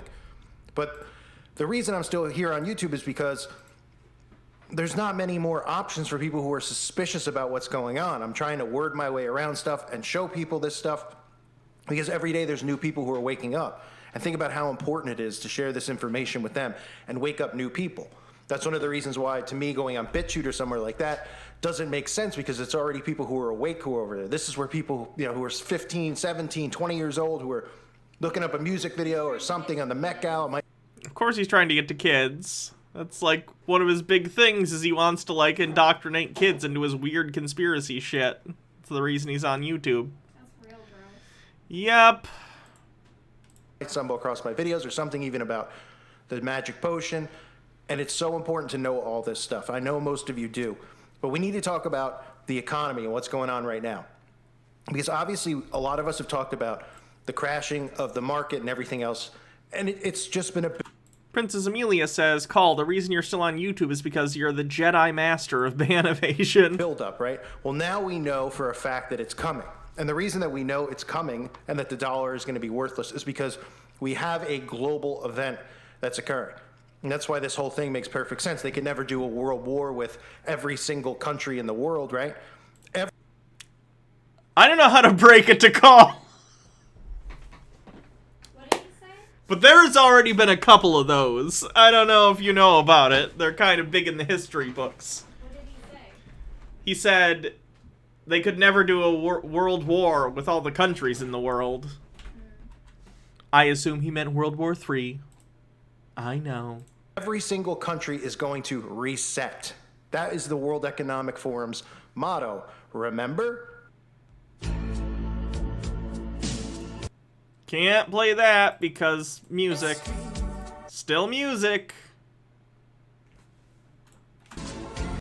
And it's the Great Reset. They're talking about restarting society. And this is the transhumanist society. This is the fourth industrial revolution that they speak of.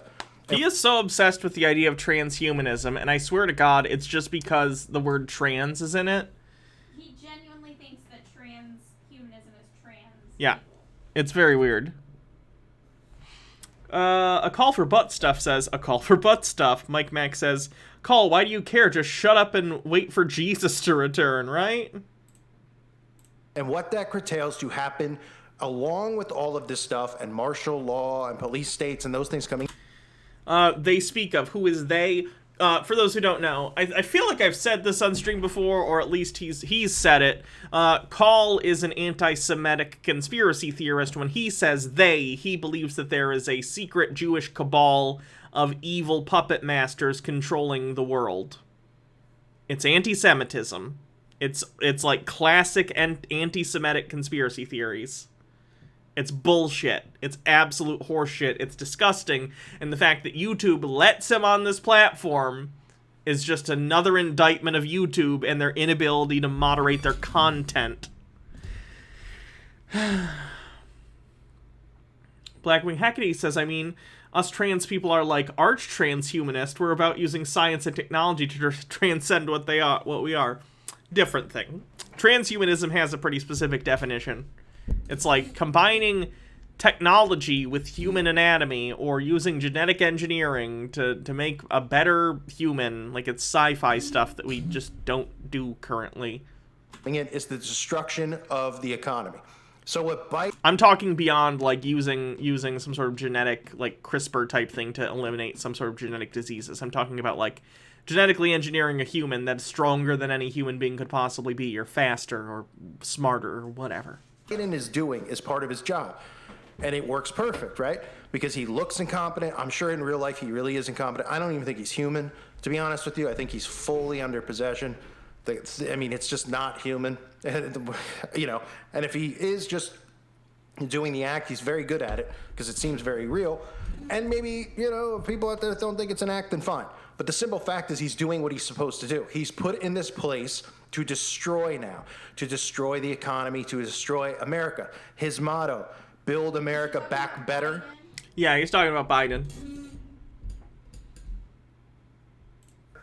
Okay. It sucks, too, because there probably is going to be an economic recession at minimum, like an economic crash, sometime soon.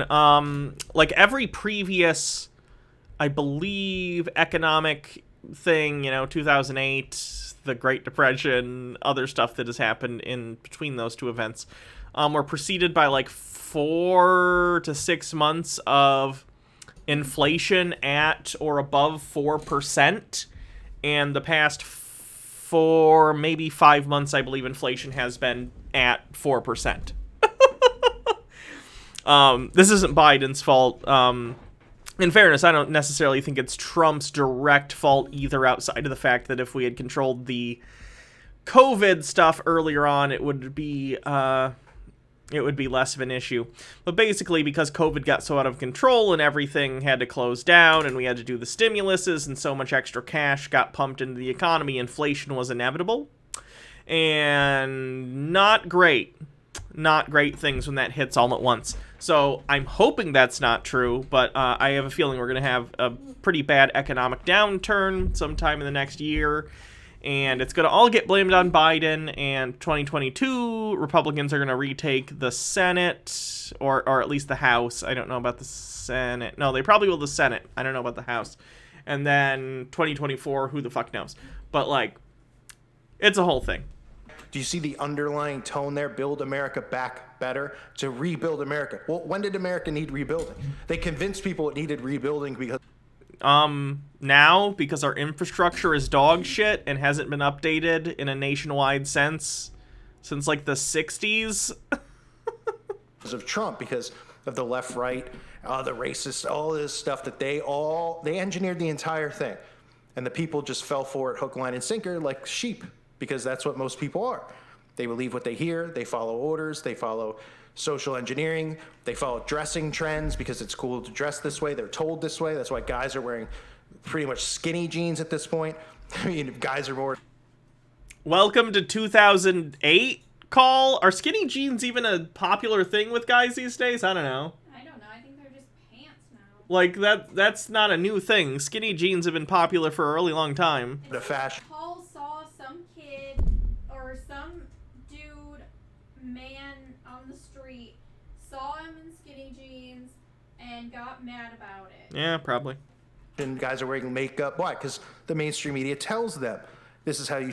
No. The media reflects the zeitgeist that people are okay with people expressing themselves in ways that in the past would have considered against the gender stereotypes of, like, only women wear makeup, whatever. If a dude wants to wear eyeliner or whatever kind of makeup they want to wear, I don't care. Do it. Who the fuck cares? Should behave. This is what's cool. Tucker White says, I'll never understand how injecting money that has whatever value our government says it has leads to inflation. It basically has to do with the fact that currency is a stand-in for the value of work. So the value of cash in society is tied to a country's GDP, among other things. It's complicated. But basically, if you infuse a bunch of cash all of a sudden into the system, there's more cash overall standing in for the same amount of labor potential. So you've basically deflated the value of every single dollar out there because there are more of them standing in for the same amount of tangibles, labor, manufacturing, all that sort of shit. Actual, what's the word I'm thinking of? Actual, like physical things the government owns. Tangible assets. That's what it is. And stuff like that. So it basically, it's a supply and demand, not supply and demand. It's basically, if this were the only gavel on planet Earth, it would be worth a lot more money. But if I make 1,000 gavels, each one of the values of those gavels will go down because there are more of them. Same thing applies to the dollar or any currency. At least unless it, if you do like controlled increase in the amount of currency, it's fine because inflation happens naturally anyway. But if it's not in lockstep, then you have issues. EO180 says the Eve Grande, I don't know what that is, crisis Could cause a slow in China and Europe, but not really America. Also, Fed will probably be tapering assets purchased next month. I don't think there'll be a downturn anytime soon, given no sudden crap, of course. I hope you're right. But, I feel like there's a reckoning coming from the disaster that has been, the COVID pandemic. And again, I think closing down and everything was a good thing to do, because I value human life over, like, the abstract concept of the economy. Even though that, of course, material affects people, I think when that happens, you should help people and not companies. But, like, stock prices are still... I don't know what they are today. They might be starting to go down, but, like... The disaster that was the pandemic has not ever been priced into the markets. It's like they're pretending it didn't happen. It's super weird. At some point, the markets are basically a projection of how hedge funds and other wealthy people who deal in large, like, stock transactions feel about the economy. And at some point, those feelings have to meet reality, and when they don't, bad things happen. Dread Pirate Mick, thanks for 9 months. This sub-baby's name will be,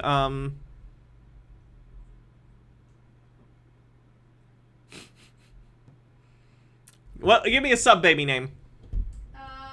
Rosalind Franklin. Rosalind Franklin. Stone Corbell says, men have been wearing tight pants since, like, the 50s. Mike Mack says, basically too much of a good thing. Do you I know guess, who sure. Rosalind Franklin is? Was she a scientist who... Had her work stolen by Watson and Crick? Okay, yeah, I thought so. Cool, this is what's in. And then they pretend... DNA with a... Double helix. Yeah, Yeah. with a crystal... I don't know, some crystallization method. Alpha Cent says Zimbabwe tried to use just print more money strategy and 100 trillion ended up being worth $1. They eventually just gave up and started using US money. Yeah, hyperinflation is the thing. Like, they're doing those things because they're they're expressing themselves. Didn't either Watson and Crick turn out to be a fucking racist piece of shit? Yeah.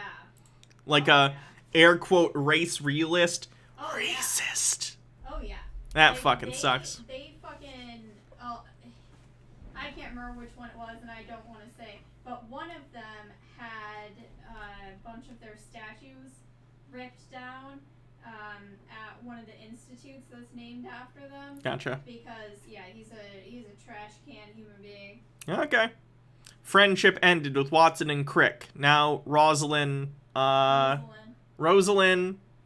Franklin is my new best friend. They're told who to be. Okay? So with this entire thing happening now, this is how we know for a fact that the collapse of the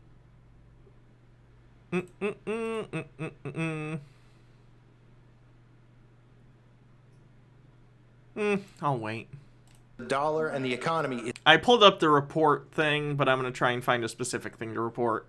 is here. It doesn't That XY girl says Watson was the racist. Okay. mean it's happening this month or next month. It's happening in this window now with Biden. The debt ceiling that they keep speaking, I'm going to play you a clip. Oh my god, the debt ceiling thing happens like every however many years it comes up. This has become some fucking stupid issue. It always gets raised. If the United States defaulted on its debts, that'd be it. The United States would be over. The world economy would crash harder than it ever has. Wouldn't be good. That wouldn't even be good for people like Mitch McConnell, so seems kind of stupid. They're gonna posture and huff and puff and try and raise money for 2022 off of emails that are going to be like, see, the Democrats are The Democrats are probably going to do the same thing and be like, oh, the Republicans are being obstinate and brickwalling the debt ceiling being raised, yada, yada, yada, yada, whatever. And then it'll get resolved. In the meantime, basically, in order to continue to pay its bills, there's a debt ceiling. So there's a... I don't even know why this is a thing. It's a concept that's really fucking out of date considering how the government runs nowadays.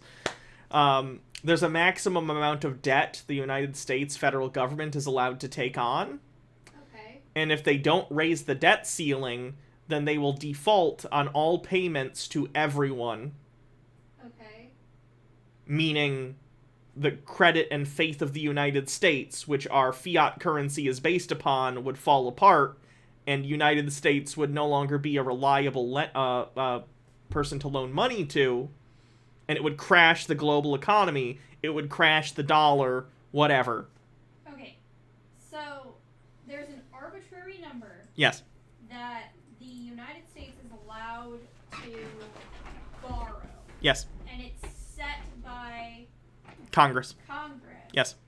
And if we go over that, then they just stop paying anything to anyone, and they'll automatically default because they'll just stop paying. Like, I don't understand. Yes.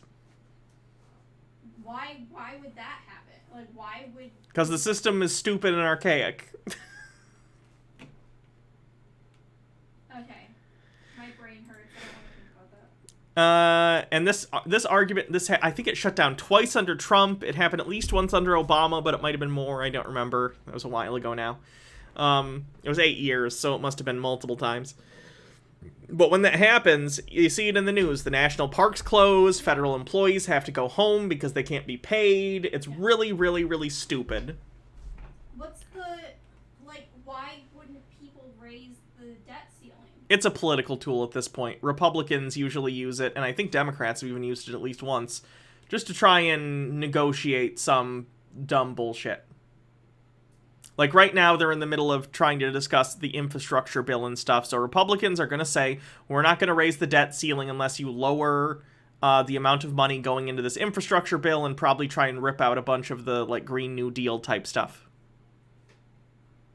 Okay. It's a game of chicken that no one wins. It's stupid.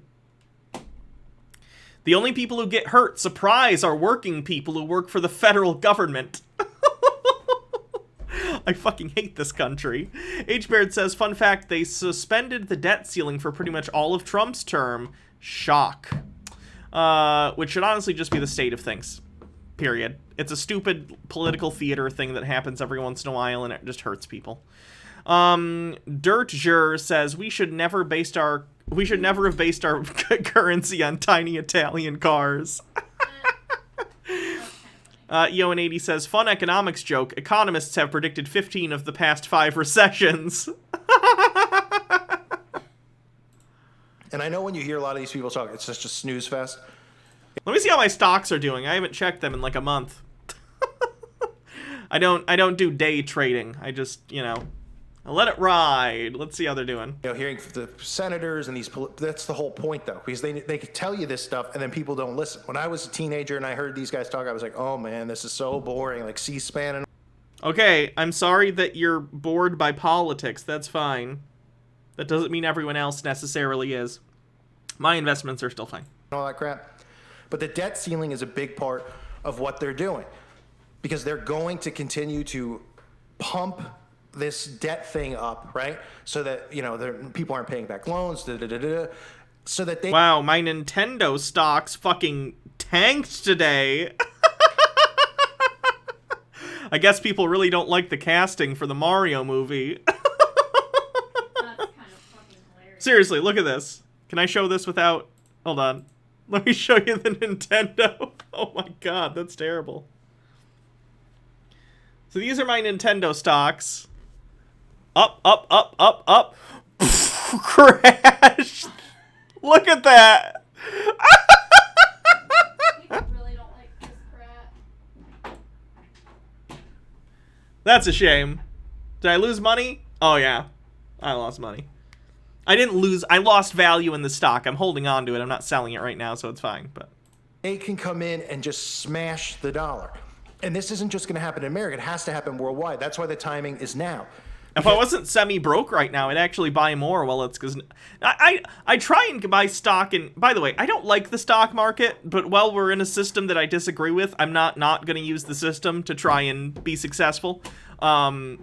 So I do put money into stocks, even though I fucking hate it. I think Nintendo is probably a decent one. They've been around for over 100 years. I don't think Nintendo's going anywhere anytime soon. Do I have a folding phone? Yes, I do. It's the Samsung Galaxy Fold.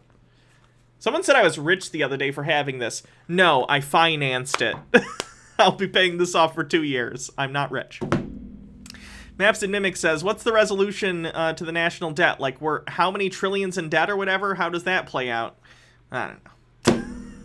Blackwing Hackety says, trading closed at 4, though. Okay. Because if they did this like 10 years ago, I think it was 2007 when the stock market crashed, it wouldn't have made sense because it would just have been the US dollar that crashed.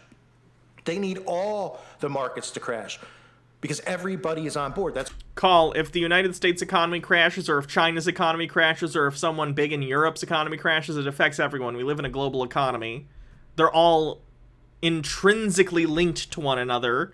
Like, don't get me wrong, there are divisions in the sense that, like, something that happens in China won't necessarily ripple to the Americas in the same intensity, but it's like dropping a pebble in water, right? You're still gonna get those waves the further you get away from it economically, not literally in terms of distance, but like in terms of economic connections, you're going to have a lesser impact. But there's always going to be an impact. And the United States, because of the power of the United States internationally, because of our military and economy, it affects everyone.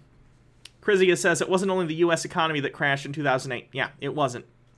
Blackwing Hackety says, but Hannah, globalism is bad, though. Call, probably. Yeah, well, it's like that Pirates of the Caribbean thing. You best be believing in a global economy. You're in one. EO180 says, my expertise is economics, and I honestly feel trading currency or just trading in general is so much easier than having an actual job, and it's good for me, but I don't feel good about doing it because it's a bullshit job, adding nothing to the economy. I mean, yeah, it's kind of a bullshit job, but I watch silly videos for a living, so, you know. It's almost like our entire economy is bullshit. It's crazy, right? It's like our whole system is set up in a way that isn't really good. It's crazy. That's what a global agenda is. I literally talked about this with my therapist the other day. I was like, I feel like shit because of my job, because I feel like I am a leech on society. I add nothing of value. All I do is people give me money to sit in front of a computer and talk. And they all work harder than I do, like, for sure, and I feel bad about it. It sucks. All the governments of the world are on board for a new world order. So New Zealand and the UK and Australia and China and America and Africa, every single country, continent is going to have their economy destroyed. And this thing is working perfectly, right? Oh, it's being destroyed because, oh, we're pumping up the national debt and everybody's losing their jobs. This is what they want. People are losing their jobs because they're not getting jabbed, right? And then they can blame it on the people who didn't refuse to get the jab for destroying the economy, which will come next. People like me, people like you. Yeah, get vaccinated, you dumb asshole. Carney says, you have value to please you had value to me. Please take my bits. Well, thank you. Yo&80 says, might I recommend to the chat Utopia for Realist by Rutger Bregman, book on UBI, very good. Mike says, hello darkness, my old friend. Blackwing Hackety says, you provide entertainment, take my Bezos bucks. Thank you. Yeah. But what this means here, and I'm going to show you this now, this clip. Listen to this stuff about the debt ceiling and how they're subtly warning you, oh man, this is just going to smash the dollar. Oh, he edited this badly. He started the clip before he ended talking. So surprised you. He didn't proofread this one or proof watch. He didn't check this out before he uploaded it. I don't think he ever checks them out before he uploads. Durjur says, yeah, well, I come home from my blue-collar job and get to watch this all evening, which helps me de-stress and get ready for tomorrow, so that's a service, I guess. Littlest Little Leafy says, you made my unemployment time so much more enjoyable, and I learn a lot from you. I appreciate it. Yeah, to prevent dire consequences to the U.S. economy. Still, Congress is unable to come to an agreement to ensure. Oh, he left that thing in the corner, too. Wow, the editing is all over the place on this. What is he doing? He fucked up his timeline somewhere when he was editing the video. And I've been there, but, like, when I do that, you know what I do? I take the video down and I fix it. It's terrible. Sure, the government can pay its debt. Our Washington correspondent, Alexandra Limon, joining us live right now. Oh, the laptop disappeared, but now the money's still there with the fire effect, which I assume are two different layers. From Washington, with the latest. Let's see if one disappears before the other. Just on this very touchy topic. Alexandra, good morning. Hi there, good morning. Well, last night, House Democrats passed a bill that would both avoid a government shutdown and raise the debt ceiling. And while Senate Republicans say they support both of those goals, they plan to oppose this bill. Tucker White says, so Joe Biden, who's a puppet of the super rich and the leaders of the world, who are probably also a puppet of the super rich, want the world's economy to collapse, thus causing their rich shadow lords to lose money to start a new economy for, did I miss a step in all this? No, it doesn't make sense. No. Oh shoot, did they disappear at the same time? A government shutdown and raise the debt ceiling. And while Senate Republicans say they Ooh, I wonder if they have the same layer. Support both of those goals, they plan to oppose this bill.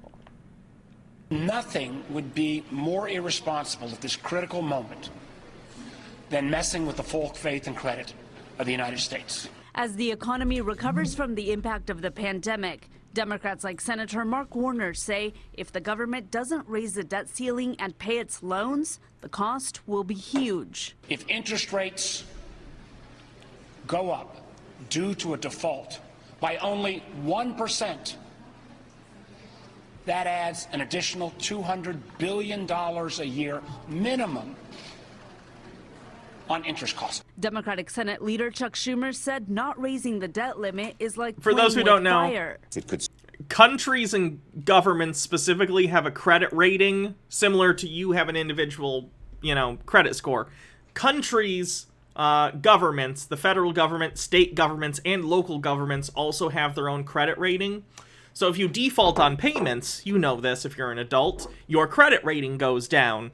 The same thing happens to the federal government. If the federal government defaults on loan payments, even if it's just 1 or 2 payments, but when the debt ceiling thing happens, it's a lot of them all at once.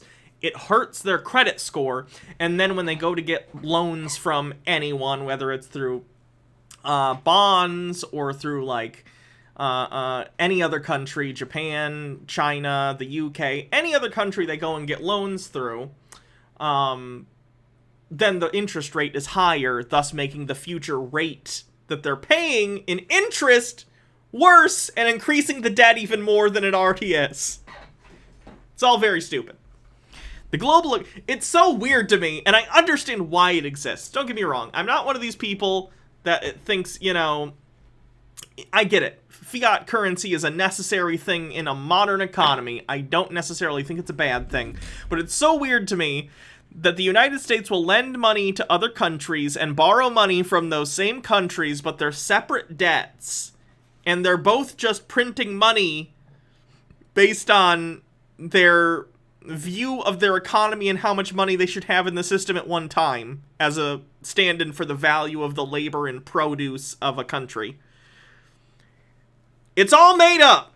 It's fine. That's fine. There's nothing wrong with that. Money is and always has been a social construct, but it's just really interesting. Hype Train, 53% to level 1 after Bardlock Moses gifted a sub, bringing the total Bardlock Moses has gifted in this community to 95. Wow, that is nuts. Stop payments to Social Security recipients. It could stop payments to veterans. It could raise interest rates, making a mortgage, a car loan more expensive. America must never default. Oh, I guess you should probably, not be a piece of shit then, McConnell. You piece of fucking garbage. We never have, and we never will. Republican Senate leader Mitch McConnell agrees the consequences of defaulting on U.S. loans would be dire. But Senator Mitt Romney explains why Senate Republicans still refuse to help raise the debt ceiling. That's not something we're going to do. If they're going to spend all the money on their own, then they're going to pay for it on their own. Republicans. Mitt Romney's still a piece of shit. Weird. Even the less crazy Republicans are still garbage.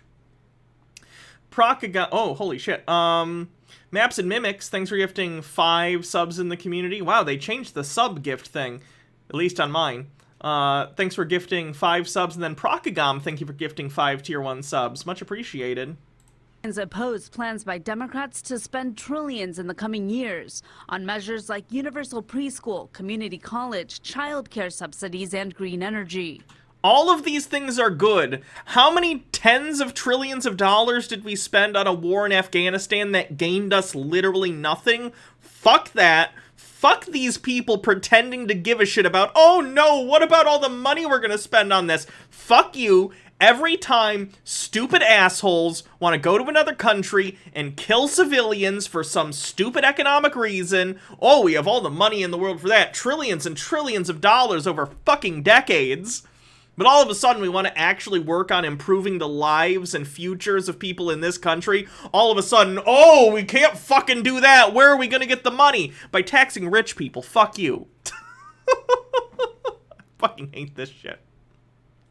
I saw an article that came out today that was an investigation that looked at the average tax rate on income of billionaires. Guess what it is? 8%. 8% they're paying on their income, and even less on capital gains, because that's where they get a lot of their money, because they, of course, a lot of them, in order to avoid income tax, will get compensation from their companies and stock options, which they will later trade for money, and those are capital gains. Capital gains get taxed at a lower rate than income. Kingdom Reborn, thank you for gifting 10 subs to the community, bringing your total up to 115. Wowzers. But Democrats say raising the debt limit is necessary to pay for spending the country already did to deal with the coronavirus pandemic. Now, some economists warn that if the U.S. defaults on loans for an extended period of time, it could send the economy into a recession and cause the unemployment rate to spike. Still, Republicans say Democrats are going to have to raise the debt limit alone through reconciliation. Jesus Christ, Republicans are pieces of shit. Tucker White says, but Hannah, universal pre-K and free community college doesn't make money for the ultra-rich, so how can it possibly be a good thing? The funny thing is, it actually does. It actually does, too.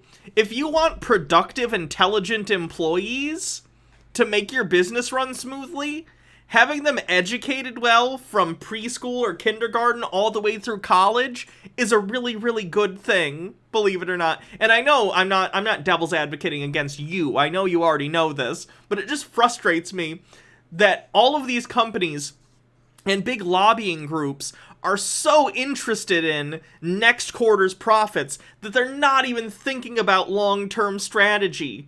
If you want the world and the country to prosper, you need people who are working, who are intelligent. It's so fucking stupid. Mike Mack says, bankrupting the country to own the libs. Reporting live in Washington, Alexandra Limon. But that is exactly what they want. They're not trying to save the economy. The left and the left is trying to, the left is clueless. And I forgot we were watching Call Be Stupid about a serious topic. 100% of the level 5 hype train. Thank you, everyone. Really appreciate that. That's the narrative they want you to think. The left and the right are working together to destroy the economy, to build back the New World Order. That's pretty much what it is. To build it. It is here. It is in place. But one of the last dominoes to fall is the currency, the digital currency. Now, you'll subtly see things like this commercial I'm going to show you. Been streaming for 2 hours. Doesn't feel like it. Been streaming for 2.5. Where they make the dollar and they make cash and change look like such a drag and such a stress. And they move to, oh, we'll do it on your phone. And eventually that's inside of you. That's the last step. But look at this commercial here. And he's so obsessed with the idea of people getting, like, things to scan. Like, I'm sure I'm going to be a boomer in the future, but I don't even do the, like, scan your phone thing. I still like having separate debit and credit cards and stuff. Like, I could put it on my phone. It's just not something I'm interested in. It's so much more convenient. But, like, if they had a chip that they could put in my hand to do the same thing, I'd do it. I don't care. See, that I wouldn't do. Interesting. Why? I already have enough trouble healing because of my collagen. I'm not going to do something that I don't need to my body. Fair enough. Tiger White says, but Hannah, an educated populace, might figure out what a pageant life is and what a nightmare our capitalist way of life truly is. Thus, they might fight back, which means less money for the ultra-rich. Alpaca Cent says 2.5. That's like a quarter of a Hassan. You know, you see the undertoning mind control, right?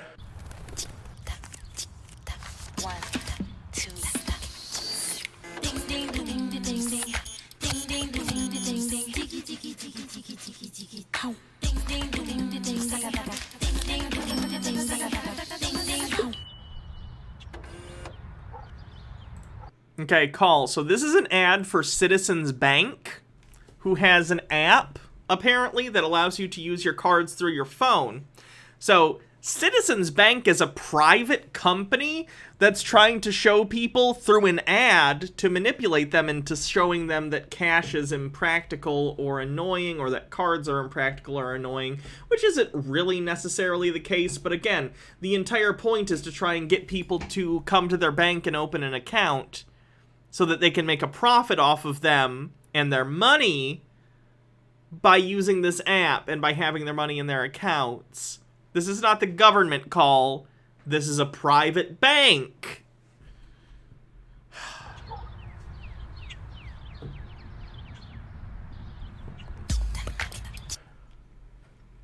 What they're trying to say is, oh, you know, $1 in the vending machine. Oh, spending $1 here, right? And then what they do...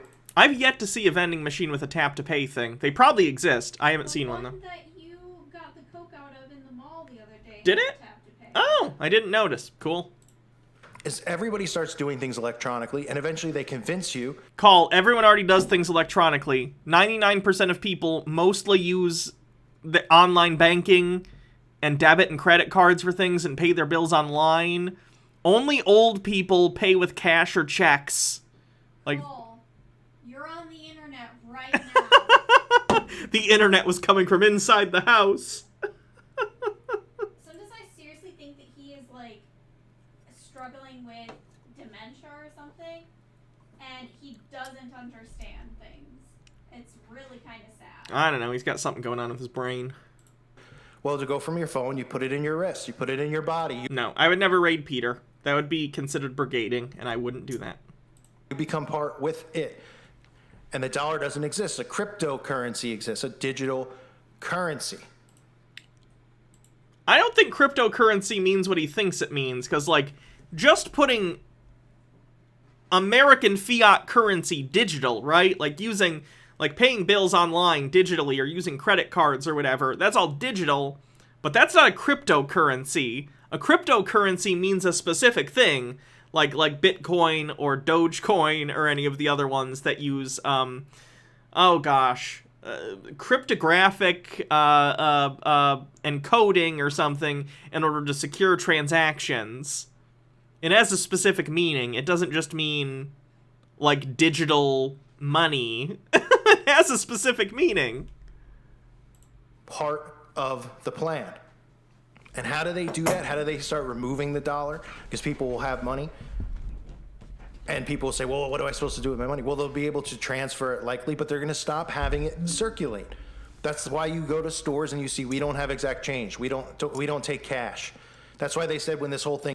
That's because a lot of businesses just find it to be a pain in the ass and they don't want to continually go to the bank's drop box.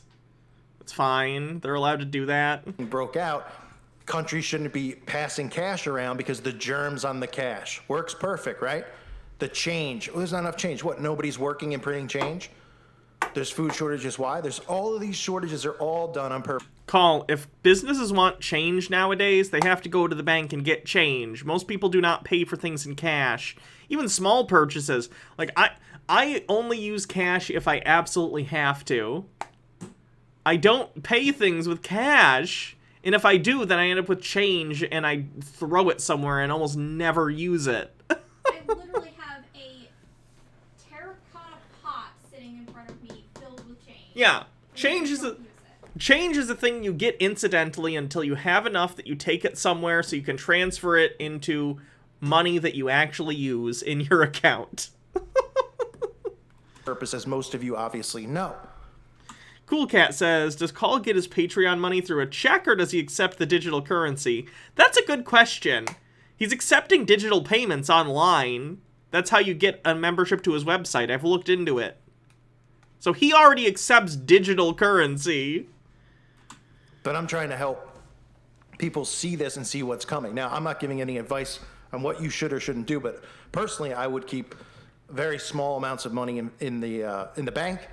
I would definitely not, I would be very careful with investing. Is Call a hide money under the mattress guy? That'll go well if he has a house fire. Investing in certain things, but that's your decision, not mine. I'm not here to give financial advice, but just saying, if you have money in a bank and something happens, it's FDIC insured. If you have a bunch of money in a mattress, you're fucked. You just lose that money if you lose it. This type of thing. Don't YouTubers, Twitchers get paid digitally? Yeah. Yep. Has been planned for a long time, and this is here now. And when they talk about the fourth industrial... It's possible that when YouTube first started, they might have had the option to... Not when YouTube first started, I should say when they first started to pay YouTubers. Because Jake and I were early on in the YouTube Partner Program when it became public, as opposed to just like individual creators they would get on. So we applied and we got it, and I think it might have been an option initially to get a check sent to you, but eventually I think that stopped being a thing because it was, more and more people were joining, and YouTube doesn't want to spend the money to print out hundreds of thousands of checks a month, so now you have to do it digitally. Carnio1 says, digital currency is only bad for other people, it's fine for Call. Here's some fake money. Thanks. Speedy Yoshi says, Call be like... Yeah, Call doesn't want your digital money, but I will take it. My money was in that mattress.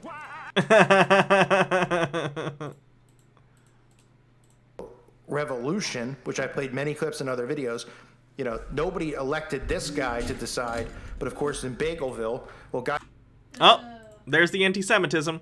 How's Jake doing? He's still sick to my knowledge. I texted him the other day and he didn't text me back, so I don't know. He's probably not feeling very good. Guys like Professor Klaus Schwab have power over you without being elected to do anything. The fourth industrial revolution will impact our lives completely. It will not only change how we communicate, how we produce, how we consume. It will... Why doesn't Call just go and become a Luddite somewhere?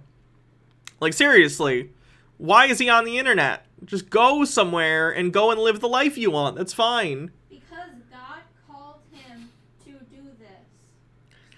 H-Baird says, new business idea, a banking app where you can receive payments as cash in large sacks with a big dollar sign printed on it. You could probably get some influxes of cash for, like, some sort of startup in Silicon Valley if you did that. You could ride that for a couple of years at least. Elizabeth Holmes did it. The WeWork guy did it. You can do it. Come to Silicon Valley, where we'll throw money at any narcissist with enough of a personality to trick us into giving them money. Change actually as our own identity, and of course gives life to such policies. You gotta sell it as like, Gen Z and millennials hate online banking. We want to be not a banking company, but more of a general, online, in-person, fusion banking experience. We're not a banking company, we're a tech company. We're gonna do for banking what Apple did for computers. $20 billion. Too complicated and inspired PC to make it a lot simpler. Burn. Tiger White says, I move that all future payments to Hannah be made in the form of gay coin. Yes, that's actually a real thing. The future is gay coin. Development slide. Call starts Garfield Eats. I love Garfield Eats. It's the funniest thing that's ever existed under capitalism, and I will stand by that. Smart traffic, smart government, smart cities. What we will see is that everything will be integrated in. Oh, the app for the novelty banking will be called Banker, but no E, just B-A-N-K-R, banker. Is it like a DoorDash thing where? Yeah, they come to your door. Okay, and so like you either hand them a bunch of cash or they hand you a bunch of cash. Yeah, underpaid people who are contractors and therefore don't have health insurance or any sort of legal rights will come to your door with your money in a novelty banking bag and take money from you. This will be very secure. Don't worry about it. Bloodwine says ScoobyDooEats.com. No. This isn't the same guy, is it? I swear to God, is this the same guy? Is this real? Are you lying to me? Why would people be lying to you? Speedy Yoshi says, love me, feed me, don't leave me. Maps and Mimic says, is this gay coin if I do pride bits? Sure. Lorebog says, pretty sure Garfield Eats is die. They sell frozen lasagna, last time I checked, but yeah, the restaurant's closed. No, it's real. It's real. Is it the same guy? Because it looks very similar to the Garfield Eat stuff. No? Wait. No, those are the creators of Scooby-Doo. Oh my God, it's the Garfield Eats guy! He's back! With Scooby-Doo Eats!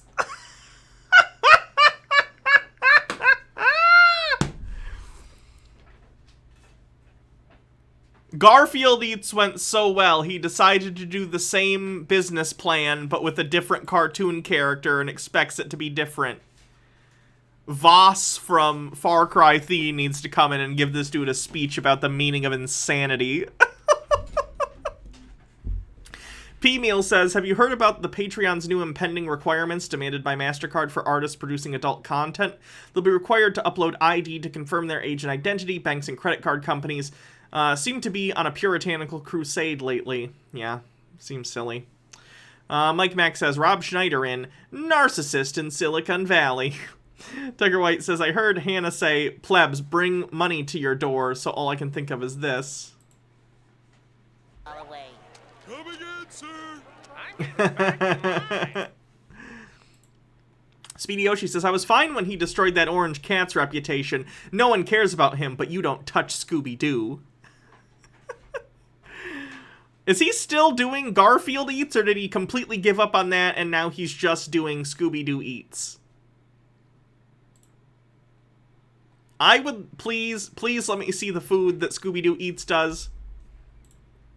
Scooby-Doo Eats Angus burgers raised without antibiotics. I don't think that sounds good. I would like the...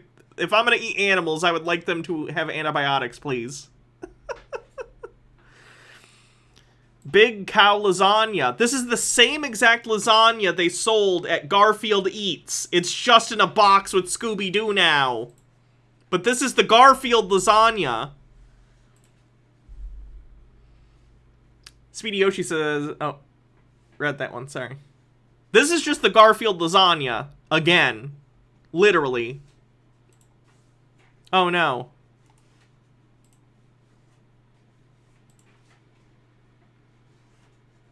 Why is it in 3 rows? And then they have what? This is a hot dog? Who buys a frozen hot dog? Just buy hot dogs at the store.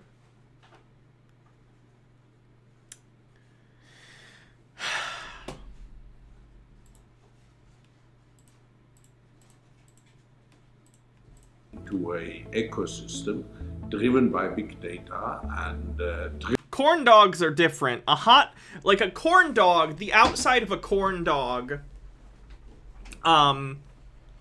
is fine. But the box on that had a bun, which makes me think that hot dog came with a bun, and a bun is not going to freeze and thaw as well as a corn dog, which is fine, because it's like batter. driven particularly by close cooperation. Okay, so this guy's talking about the 4th Industrial Revolution that Call is so afraid about. We've seen this clip before, we don't need to watch it again. Oh, thank you. And what he's talking about, I mean, what a joke, right? Did anybody vote this man in to have power over our lives? Oh, right. Their teachings in these certain books tell them that they have power over us. Because remember, we're cattle. We're going to these people who are really pulling the strings. Over us. Because remember, we're cattle. We're... Report, report, report, report, report, report. Hateful or abusive content.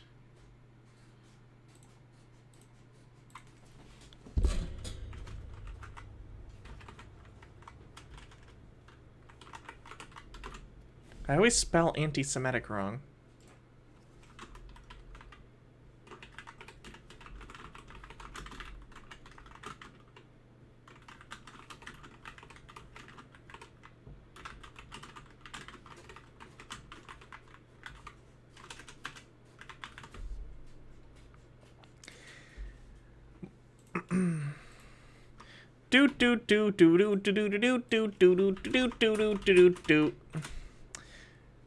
Boy, it sure is weird that that thing he said happened at 15 minutes and 39 seconds.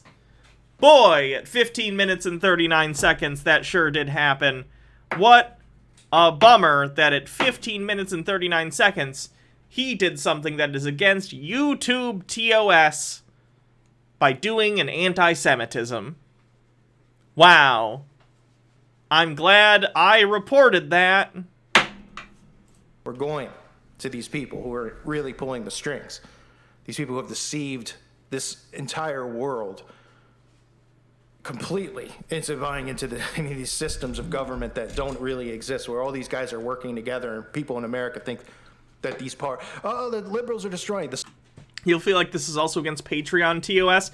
It's been reported to Patreon. They haven't done dick about it. Dr. White says, Hannah, YouTube lets you include the timestamp when you copy the URL, you boomer. Yeah. Stuff at the border, you see, you don't think that this is on purpose? You don't think they're all just lined up?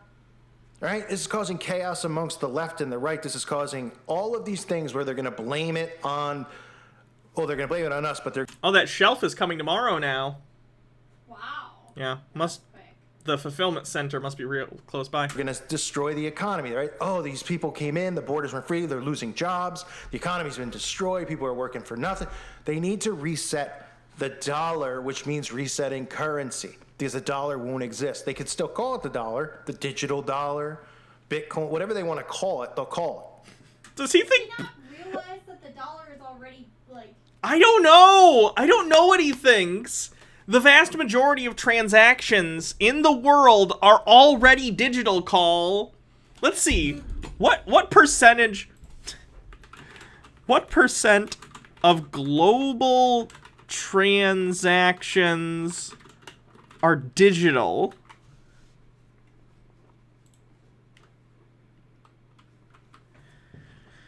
That's digital and mobile wallets.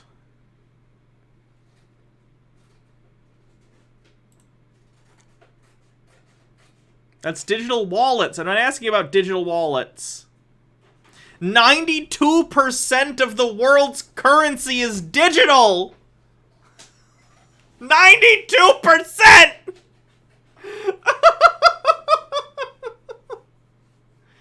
Guys! Call! Currency is already digital, you boomer! What are you doing?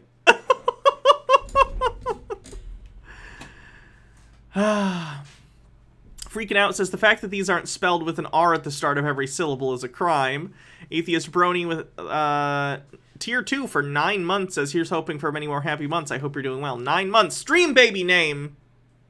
You want me to name it? Yes. Tyler East. Tyler East. Princess Amelia says, trans actions? Does the trans agenda know no limits? Blackwing Hecate says, his bounty should be set at $60 billion, pronounced the double dollar. It's going to be worldwide, and it's going to be in you.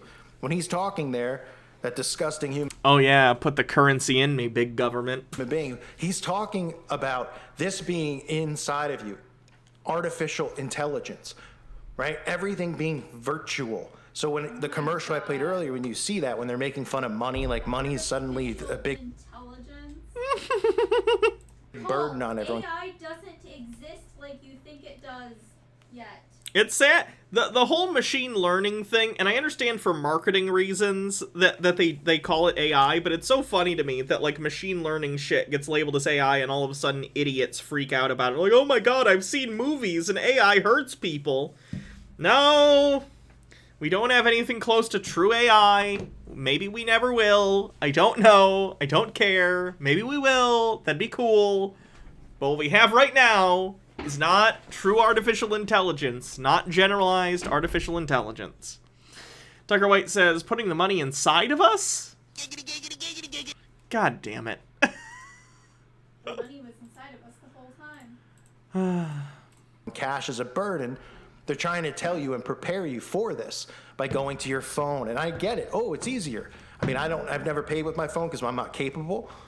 But, you know, I've True. paid electronically online when I had. Call definitely doesn't own a smartphone, right? He's still rocking a Nokia, probably with like a holster. Oh, I think he has a track phone. Like, he doesn't want to be traced. Sure. So he has a track phone. Tucker White says, don't sigh, Hannah. You should know your audience by now. I do, and I'm still disappointed. H. Baird says, maybe the real currency is the friends we made along the way. I think I know why most of my audience likes me now. It's because they relate similarly to their parents. I am disappointed in all of you all the time. I'm sorry. That's a little bit of the roast energy from yesterday left over when I was roasting chat. This is a different audience. Yeah. Carnio1 says, virtual I'm joking, to be clear. I love you all. Thank you. I'm sorry. It's just a joke. Carney says, virtual intelligence, machine learning algorithms. Do I sound smart now? Thought bubble. I totally know what I'm talking about. Virtual intelligence, machine learning algorithm. Had PayPal in the past. I've used it. So I get, you know, people, oh, yeah, it's better. I don't want to go to the bank and take out, $200 to go do this. But this plays right into their hand.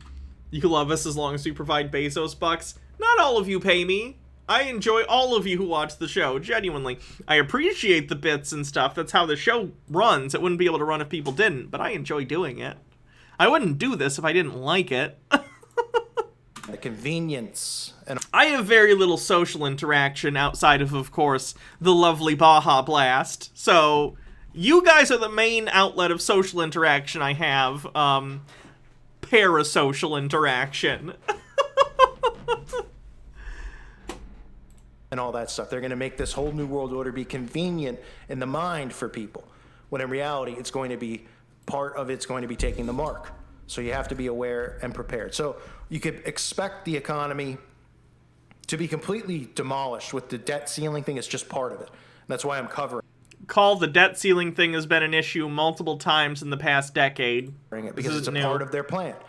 And the incompetence of Biden is part of the plan.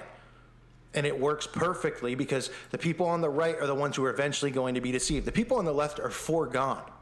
They're foregone. There are already people who don't, are mainly atheists, people who don't believe in God. It's rarely you'll find a Christian who is liberal.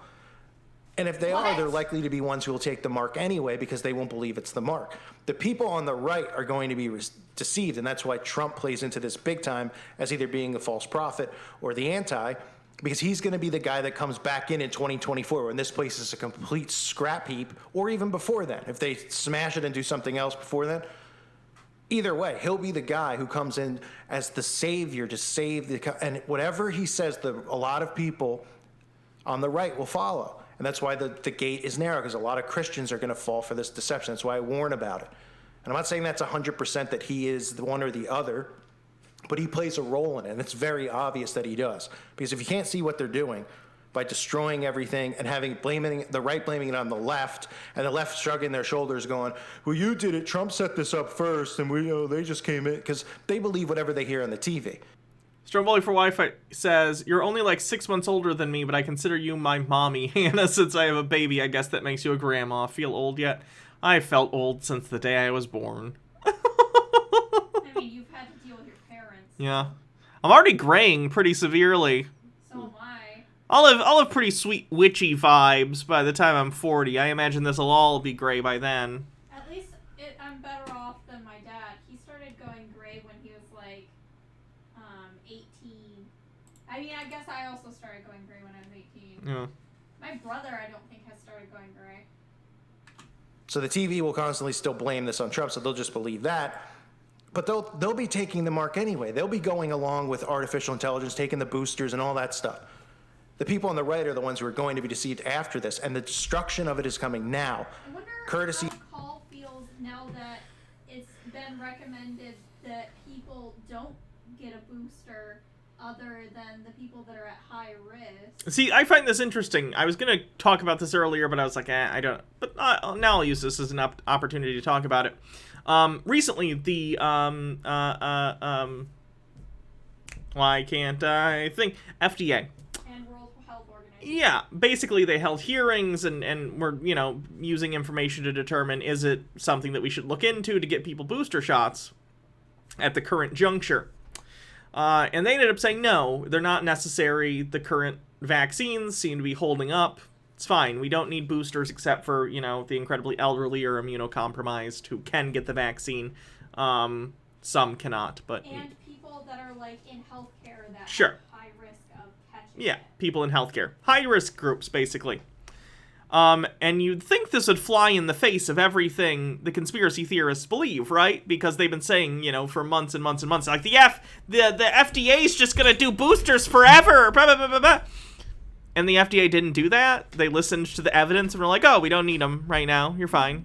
Which is great. That's convenient. I'm glad the vaccines are holding up even to the new strains so far, for the most part.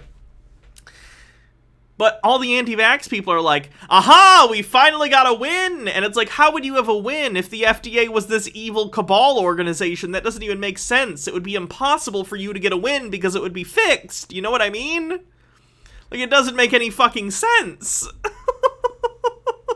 This only makes sense in the worldview that says the FDA is an organization that is genuinely trying their best in order to navigate a pandemic and come up with proper medical advice for the country. It doesn't make sense for them to do that unless that's the case. I don't get it. As far as graying goes, we're all doing better than Steve Martin. Steve Martin has looked old since the 70s. It's crazy. Go and watch The Loser.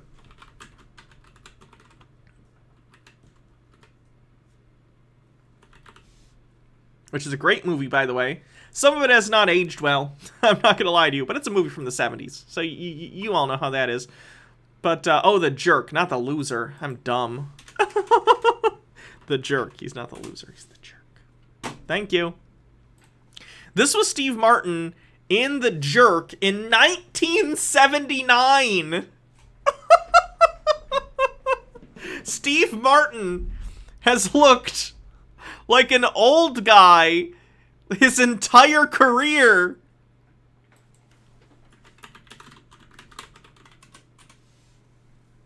And this is what Steve Martin looks like today. Obviously older, but still, like, he's always played older. Patrick Stewart, similar. He went, he lost his hair at an earlier age, so he's been playing an older type of character for decades and decades and decades. So it's really interesting. Oh, hey, Lou. Of creepy. Bernie has looked old since he turned 40. Yeah. Probably stress. No more status quo says your reasoning is wrong. You need to start with the conclusion you want and then work backwards. Oh. Forgot to use the Q playbook. Joe. And all of your people in Congress, not just the left. It's also the right. They work together. They have hijacked the government. They have hijacked corporations. They have hijacked the courts. They control it all. Our forefathers allowed them to set this up over the last 75 years, 80 years, and we're stuck with the mess. Does he think America was founded 75 or 80 years ago? Because he just said the forefathers allowed them to do this for the last 75 or 80 years. There's a pretty big gap between 80 years ago and the founding of the country. Which is the New World Order. Because they were given cars and homes. You could work at the grocery store and be a homeowner. Here. What were they doing? Secret societies at Harvard, Princeton, all these places where these guys come from, where you hear, oh, who so-and-so on the TV, where'd he go to school? Oh, he's going there. He's a member of the secret society. They all network their way to the top. They all learn the same teachings that the Masons learn. The Masons... Yeah, crony capitalism is bad, hot take, but it's not like a demonic, satanic thing. It's a capitalism thing. Are intertwined with it. All of the secret societies around the world. And they have full control. And now that we've given them full control, they're going forward with it. And they don't care if there's a resistance or not. Because they're going to shut the resistance out. And the fact that we have more than they have is the only hope that we have. And that's why waking every individual up to see this is so crucial. I find that interesting, too, as a talking point. Because, like, let's say Call was right. He's not, but let's say he was. Call, people who believe things that you believe are in the minority. There's not more of you than there are of everyone else. Like, there are not that many people in this country, relative to its size, that are as hardcore into things as you are, into the conspiracy stuff. It's gotten worse over the last 4 years because of Trump and the direction that the Republican Party and the right in this country have taken. There are way more conspiracy theory believers than there should be, but they're still the minority. In my eyes. Especially the most important thing, of course, being to lead them to pick up a Bible and realize that everything in the Bible is coming true. You know, I remember when I was really young, you know, people would always be like, what's the meaning of life? And you'd hear it in movies and stuff. And I'd be like, what do you mean, what's the meaning of life? And it's so simple what the meaning of life is when you think about it. The meaning of life is Jesus Christ. Ew. Again, if you're religious in chat, I'm not, you know, do you.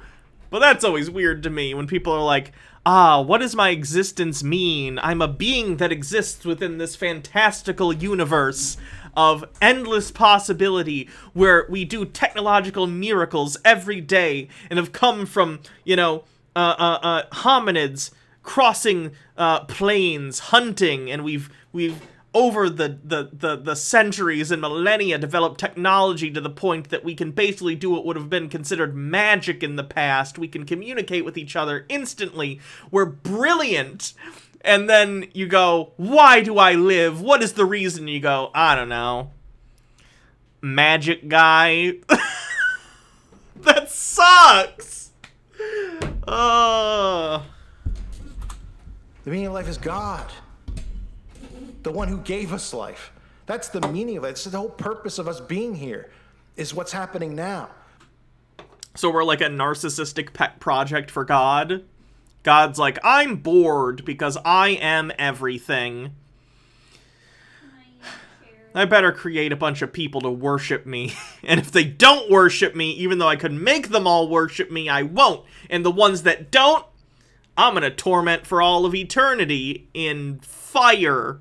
What's fire? I just invented it. You're not gonna like it. See, that's some weird shit, because, like, the whole thing with, oh, you should just believe in God, because if you don't, you'll go to hell. Like, that's really inherently selfish. Oh, that's terrible. Like, let's say, and this is stupid. I'm not trying to be edgy, guys. I'm just trying to point out my personal viewpoint. Again, as long as you're not hurting anyone, I'm fine with your views. But, like, if it came out tomorrow that the biblical God of the Bible and Jesus were real, like demonstrably true, like there is somehow just evidence that is so overwhelming that no one can deny it. Even if I thought that the God of the Bible was real, I wouldn't worship him. I'd be like, this is horrifying. The God of the Bible is awful. The God of the Bible is a fucking, like, Lovecraftian evil monster. Like, he wouldn't be someone I'd be on board with. Stromboli for wife. Like, the God of the Bible is a racist, sexist, like, vindictive psychopath. The universe is bad enough that if that turned out to be the case and that the universe was controlled by a narcissistic monster, that would make sense to me. But that's probably just the PTSD from my dad, so... Stromboli for Wi-Fi says, if I found out definitively that the meaning of life was Jesus Christ, I'd kill myself. Dude was a merchant beating douche. Tucker White says, wait, if the meaning is God, then Call is a juggalo? I don't get that. Blackwing Hackety says, the God and Gabriel videos were my favorite parts of TBR. whose side you're going to choose, salvation or non-salvation. Oh, we did this videos where, this was early on, where I played God, and Jake played Gabriel, God's assistant, and we did improv bits where it's like situations from the Bible as depicted, you know, like what would that conversation be like, basically. And we called it God's Office, and it was, some people liked it. I can't go back and listen to my old improv. I find it cringy, but... Salvation. Spend eternity with these freaks, or spend eternity... So dark matter, but Hannah and Jake style? Basically, yeah. ...in the kingdom. Dark matter's much better at it. Surprise. But you only do that by accepting... Don't forget you did Die Hard also. Oh, I hate that Die Hard thing. I think that turned out really, really cringe. Thrash Mio says, live action, dark matter. Jesus Christ is your Lord and Savior. So that's the most important thing. But hopefully when people see this stuff, they realize this is biblically happening. You can go through... Boebert. Representative Lauren Boebert used campaign funds for rent and utilities, new filing shows. That's not good for her. Look at the House Republicans who stage a mask-free walk to the Senate today where masks are not required. They're against the new mask. Stupid.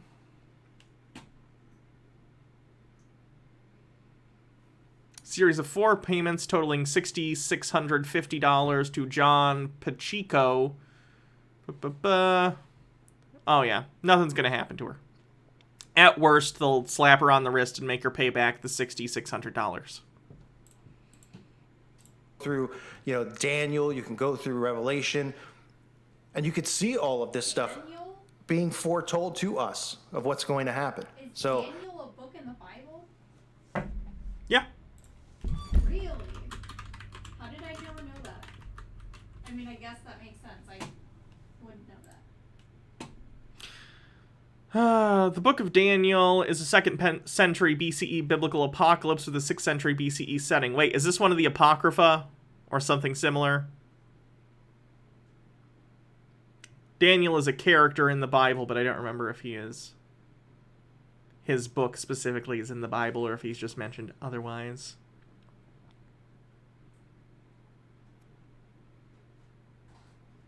No, I think this is in the Bible because they're talking about Nebuchadnezzar, the fiery furnace. I remember that. Did you tell chat that Lou's been doing better today? Oh, Lou is doing better. For those who don't know, our cat has herpes in her eye. She's doing better, though. Stromboli for Wi-Fi says, my favorite book in their Bible is the Book of Steve. Really chill. It's a scary time, but it's also a time where we have to encourage other people to endure, because I get weak. And that's my favorite prophecy of the Bible, is you'll know the end times is coming because of wars or rumors of wars.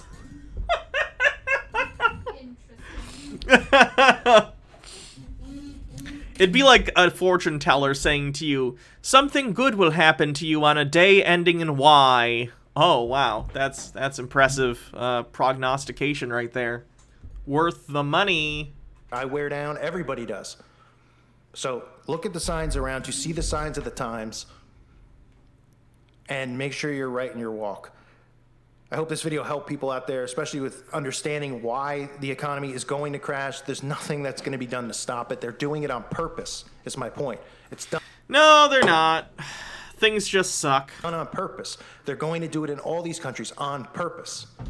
And they're going to blame it on this outbreak. And then, of course, they're going to tie us into it because they're going to say, well, the people who didn't get jabbed didn't go to work, and hospitals shut down, places shut down. Everything went chaotic, right? And, of course... I think he's overestimating the amount of people who are going to choose not to get vaccinated and lose their job. Starbully for Wi-Fi says, just spent $800 for my cat to get 3 teeth pulled. Going to be a lot of ramen for daddy, but worth it for my cuddly Fernie. Well, don't give me money, then. Don't give me bits if you're short on cash, people. I'm glad your kitty's doing better, though. Freaking Out says, careful with the herpes in the eye. My cat had that for years, and it turned out to be an ulcer on his eye draining. He had to have the eye removed since treating the ulcer by sewing his eye shut made him super depressed. Ooh. I mean, she does have ulcers. She has ulcers on her eye, but the vet thinks that they are a result of the herpes. They are. They are a result of very specific ulcers from the herpes. Freaking Out says, Momo is a happy cat today, though. Oh, good. Of chaos is the motto of the Masons. It's the motto of the secret societies.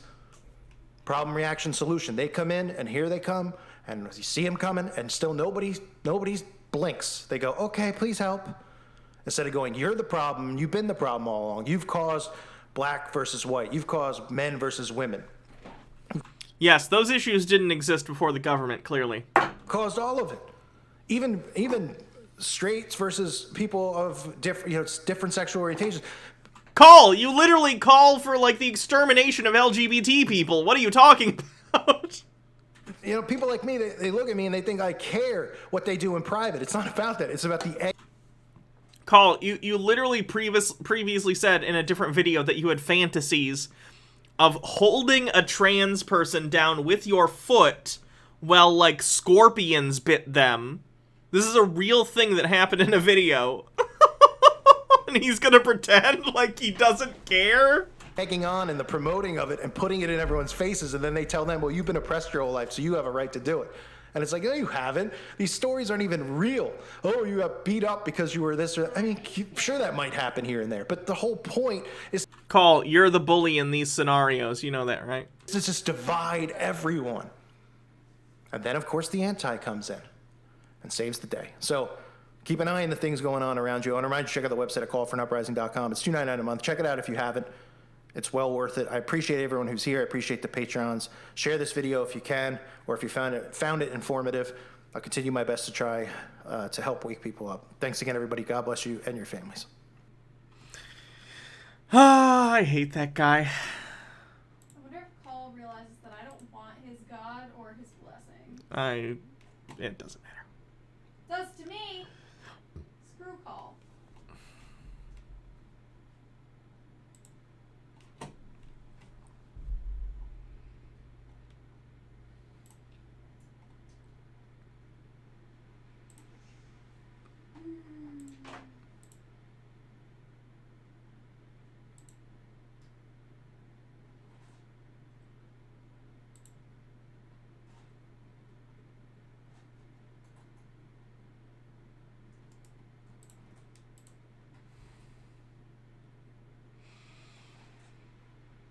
So this person's anti-vax. NBC, this is a meme they posted. NBC News is reporting that new data suggests... No, they're not. So he posts COVID misinformation and says, but get vaccinated. Yeah, okay, shove that vaccine and your mask, and gives a middle finger emoji. Is this from the Herman Cato? Yeah, I'm just going to skip till the end. Brittany is his girlfriend. For those that don't know, I have been in the hospital most of the week on a vent. It finally came out today. Still can't talk. Joshua passed away. He is with Jesus. Continue to pray for Brittany. She's not doing well. Please keep Diane and Brittany's mom in your prayers. Thank you for all the prayers. You will never know how much your prayers mean to me. Y'all have lifted me up.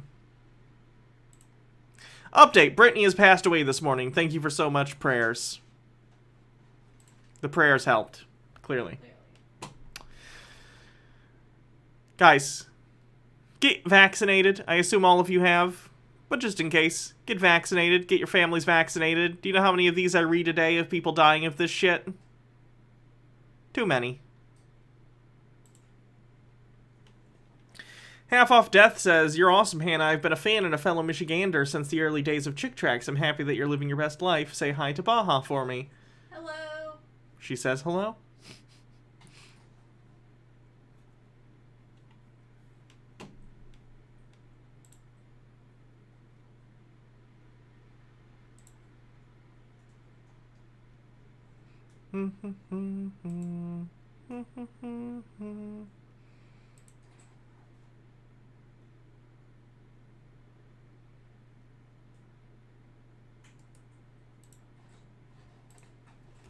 Canadian police seek man who allegedly punched nurse for vaccinating his wife.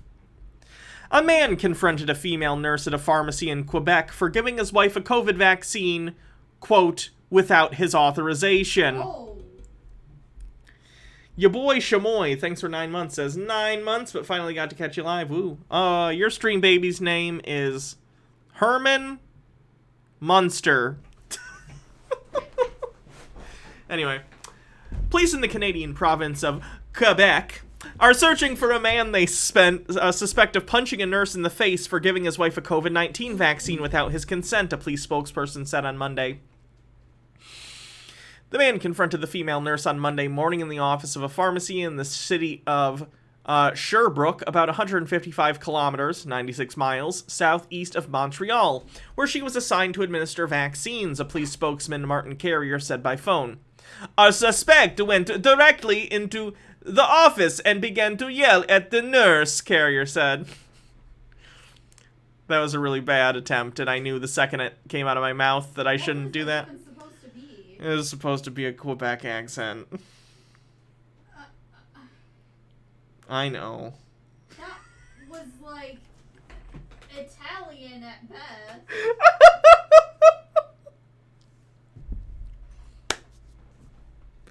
We get it. The man appeared to be shocked that his wife was vaccinated at the pharmacy, quote, without his authorization, and hit the nurse in the face, Carrier added. Sherbrooke police are asking for the public's help in finding the assailant, who they say has short, dark hair and dark eyes, thick eyebrows, and a tattoo resembling a cross on his hand. Nurses globally have faced abuse, among with suffering burnout on the job in the fight against COVID-19, health advocates say. It was not clear whether the suspect opposed vaccinations or whether his wife had in fact been inoculated at the same pharmacy, Carrier said. Anti-vaccine protests across Canada ramped up in the run-up to this week's federal election, prompting the province of British Columbia to lock down schools. Protesters had drawn ire from the Prime Minister, Justin Trudeau, on the campaign trail for targeting hospitals and healthcare workers, and he has vowed to crack down on such actions. My wife... I can do a Borat. I'll do it in a Borat voice. Our suspect went directly in... Oh, now I can't do the Borat either, now that I'm trying to do it. You know I can do Borat. Yeah. Why can't I do it right now? I don't know. My wife... Fuck it. I give up.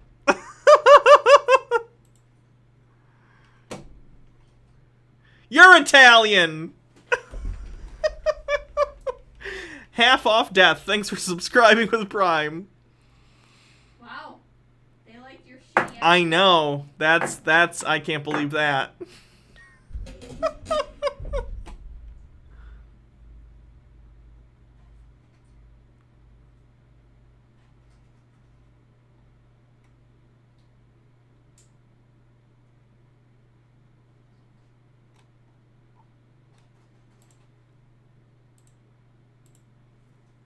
Maps and Mimic says, finished my lab work for the night, so now it's time for groceries and a run. Thanks, Hannah, Baha, and chat for the company.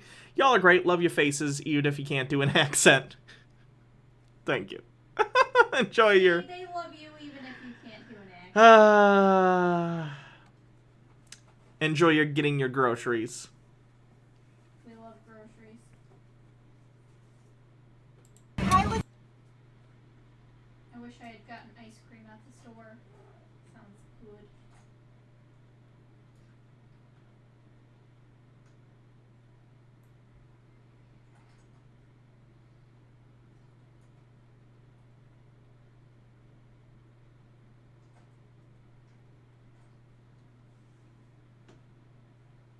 Logan Paul in Japan? Oh god. Wait, was that the time he did the thing? It is the time he did I just gotta be careful. Let me see if this video... No, in the video he's not in the forest, I don't think. This is just him in the city. Hello. Blackwing Hecate says, that was French Slavish Anish accent if I've ever heard one.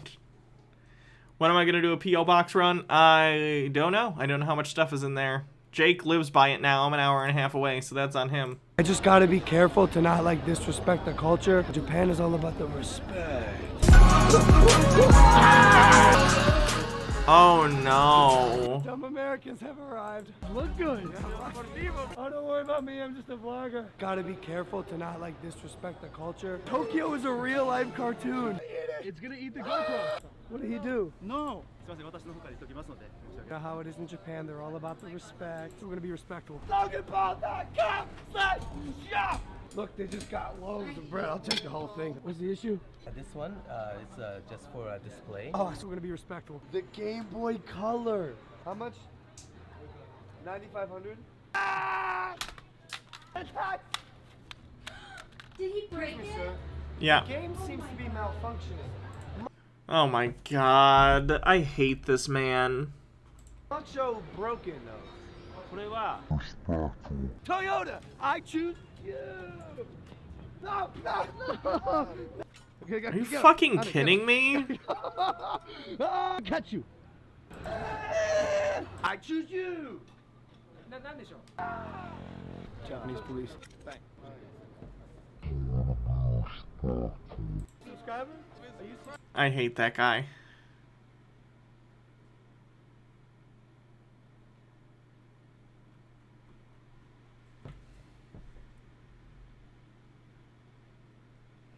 She faked a rejection letter from her ex-boyfriend's dream school.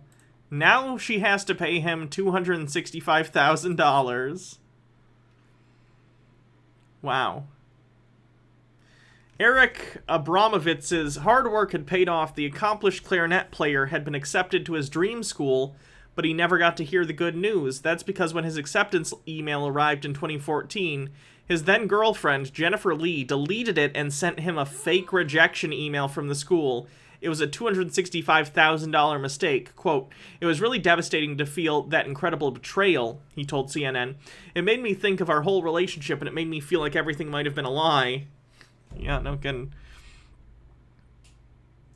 Canadian court ruled she owed him 350,000 Canadian dollars, which is $265 American.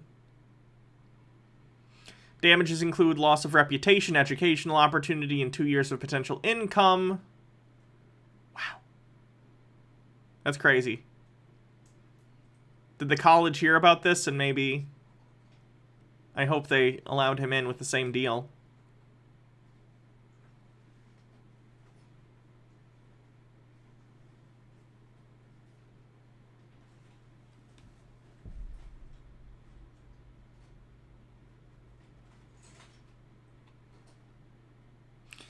Today, he has a new girlfriend. We're coming up on 2 years soon, and it's a really healthy relationship with trust and honesty. I'd like to think my judgment of character has improved a little bit. Abramovitz has also found success in his professional life. He won a position with the Nashville Symphony Orchestra and was recently appointed the associate principal clarinetist of the Toronto Symphony Orchestra. Oh, great. Abramovitz says he doesn't, quote, harbor any ill feelings towards his former girlfriend and hopes she can learn from the experience and live a more honest life. I love that. Despite what happened, I think I landed on my feet, and the trajectory I'm on is still what I wanted for myself. The 350,000 Canadian dollars probably helped.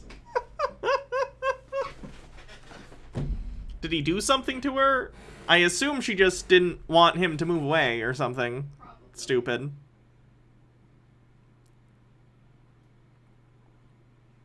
Oh, fuck this lady. Are you kidding me?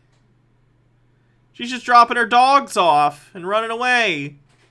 Fuck you. Oh, those poor dogs.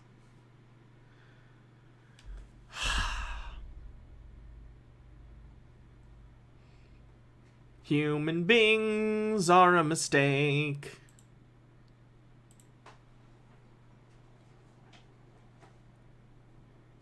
Animal abandonment should be illegal? I think it is. I think it's considered animal abuse.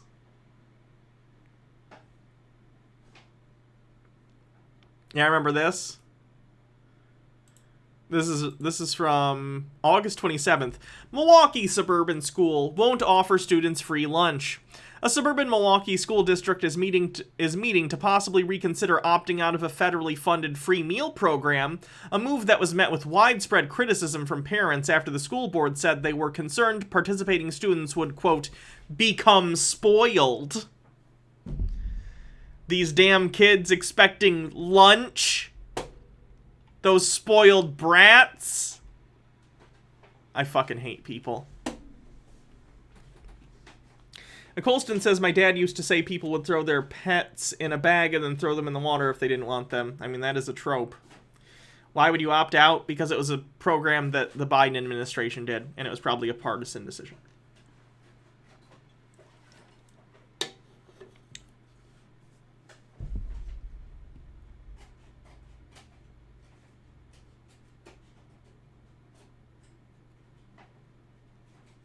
Jesus Christ. Okay, I'm done with this subreddit. Holy hell. What?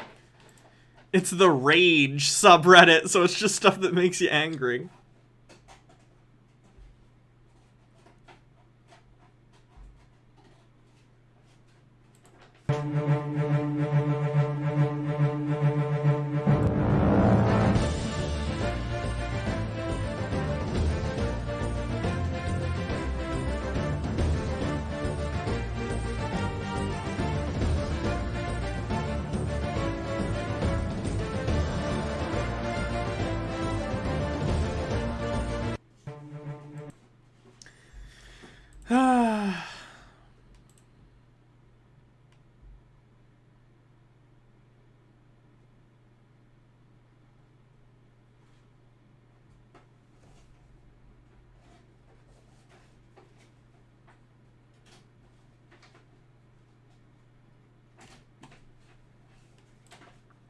Here's an article from that bullshit Q site, Real Raw News.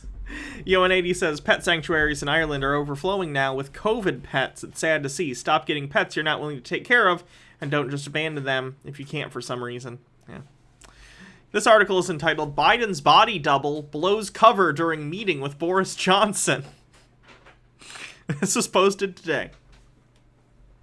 Arthur Roberts, the 83-year-old C-list actor who portrays Joseph Biden on television and in person. Wow, that whole first sentence is a lot, isn't it? Is it R, I am a total piece of shit, or Noah get the boat? No, it was just Rage. It's the subreddit. Blew his cover during a televised press conference with UK Prime Minister Boris Johnson earlier this week, in a stunning scene seen by many. Many people are saying. Biden's, RNN uses the term Biden to stand for either Biden or his body doubles. Handlers abruptly and seemingly without cause ushered the press pool from the White House briefing room while Johnson tried to field questions from British journalists in attendance. The stunned press pool protested as security forcibly ejected them, clueless as to why.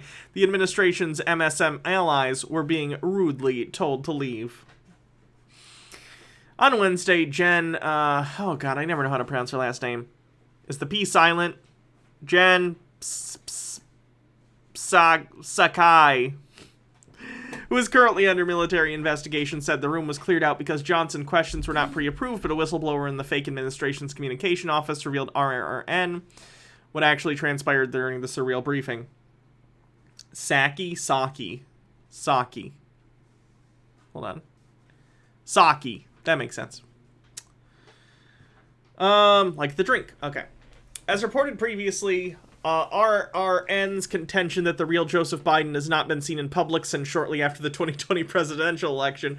The reason is that in early February, he suffered a, quote, massive stroke that left him brain dead and hospitalized at Walter Reed National Medical Center, where he was laying comatose ever since. This is all untrue if I need to say that. Biden's the president. Why did they think that we would, like, there would be a fake Biden? Why wouldn't we... Yeah, the vice president's there for a reason. I don't know. I don't understand. Biden's deep state handlers had high hopes for Kamala Harris and had intended that she would succeed him, but it soon became apparent that she lacked fortitude and the mental acuity needed to coalesce the liberal base. Let me guess. Because she's a woman. Much to her chagrin, she was put on the back burner while the deep state sought body double replacements who could play a convincing Joe Biden. One such find was Arthur Roberts, an obscure 80s actor whose capstone cinematic achievement was playing the evil ninja Brayden in the 1984 martial arts flick Revenge of the Ninja. I gotta look this guy. Is this a real actor? I gotta see what he looks like.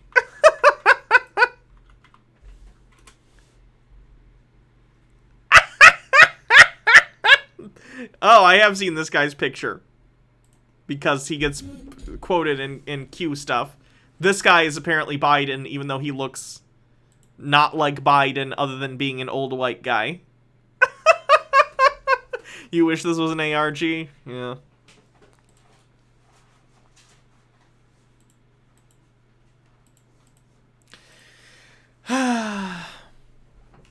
Roberts, no spring chicken himself and older than the genuine Biden, apparently has a touch of dementia, which caused him to veer off script and raise suspicion in the eyes of Boris Johnson. Yes, if I'm an intelligence agent trying to find a body double for the president, I definitely find someone who, A, doesn't look like him, and B, has dementia. Carney says, that's a plot of a movie that I can't remember the name of. Sorry. In a moment not caught on microphone. Ooh, that's convenient. And spoken softly enough for the press pool to not overhear. Then who's reporting it? Roberts began lamenting to Johnson his failed film career, and he asked the UK Prime Minister whether he had seen the films Little Miss Magic and Up in Smoke, in which he had minor roles. He'd make a better body double for Clint Eastwood? Yeah. Is this dementia? Theatrically masked Boris Johnson, our source said, discreetly muted his microphone and spoke softly in Roberts' direction, asking, "You're not Joe Biden. Who the bloody hell are you?" You know it's real because he said bloody hell, and that's a thing people from the UK say. Even though he muted his mic, Jen Psaki and the White House Communications Director, Kate Bedingfield, were in another office and able to overhear the entire discourse through hidden parabolic mics in the briefing room. They, how should I put this, freaked the fuck out. They began screaming into Roberts' hidden earpiece to get back on script and read only from the teleprompter. That's when Roberts silenced his own mic and told Boris he was only joking around. But Psaki feared the situation would deteriorate, and she immediately ordered the room cleared. Our sources said. He added that a bewildered Johnson later asked Psaki what the hell just happened and was told to forget about the entire incident unless the UK wants to lose all US support. That's how foreign relations works. Oh my god. I hate this website.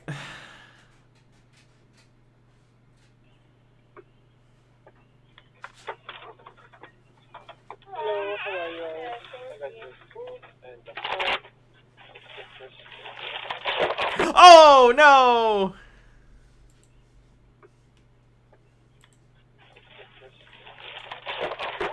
Oh, that sucks. Do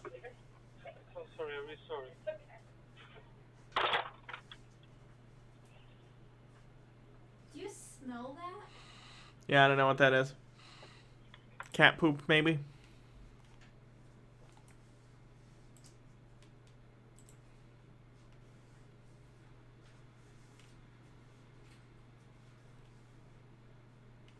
Alright, we've been going for 3.5 hours. I'm probably ready to call it a night. Let's see who we're gonna raid.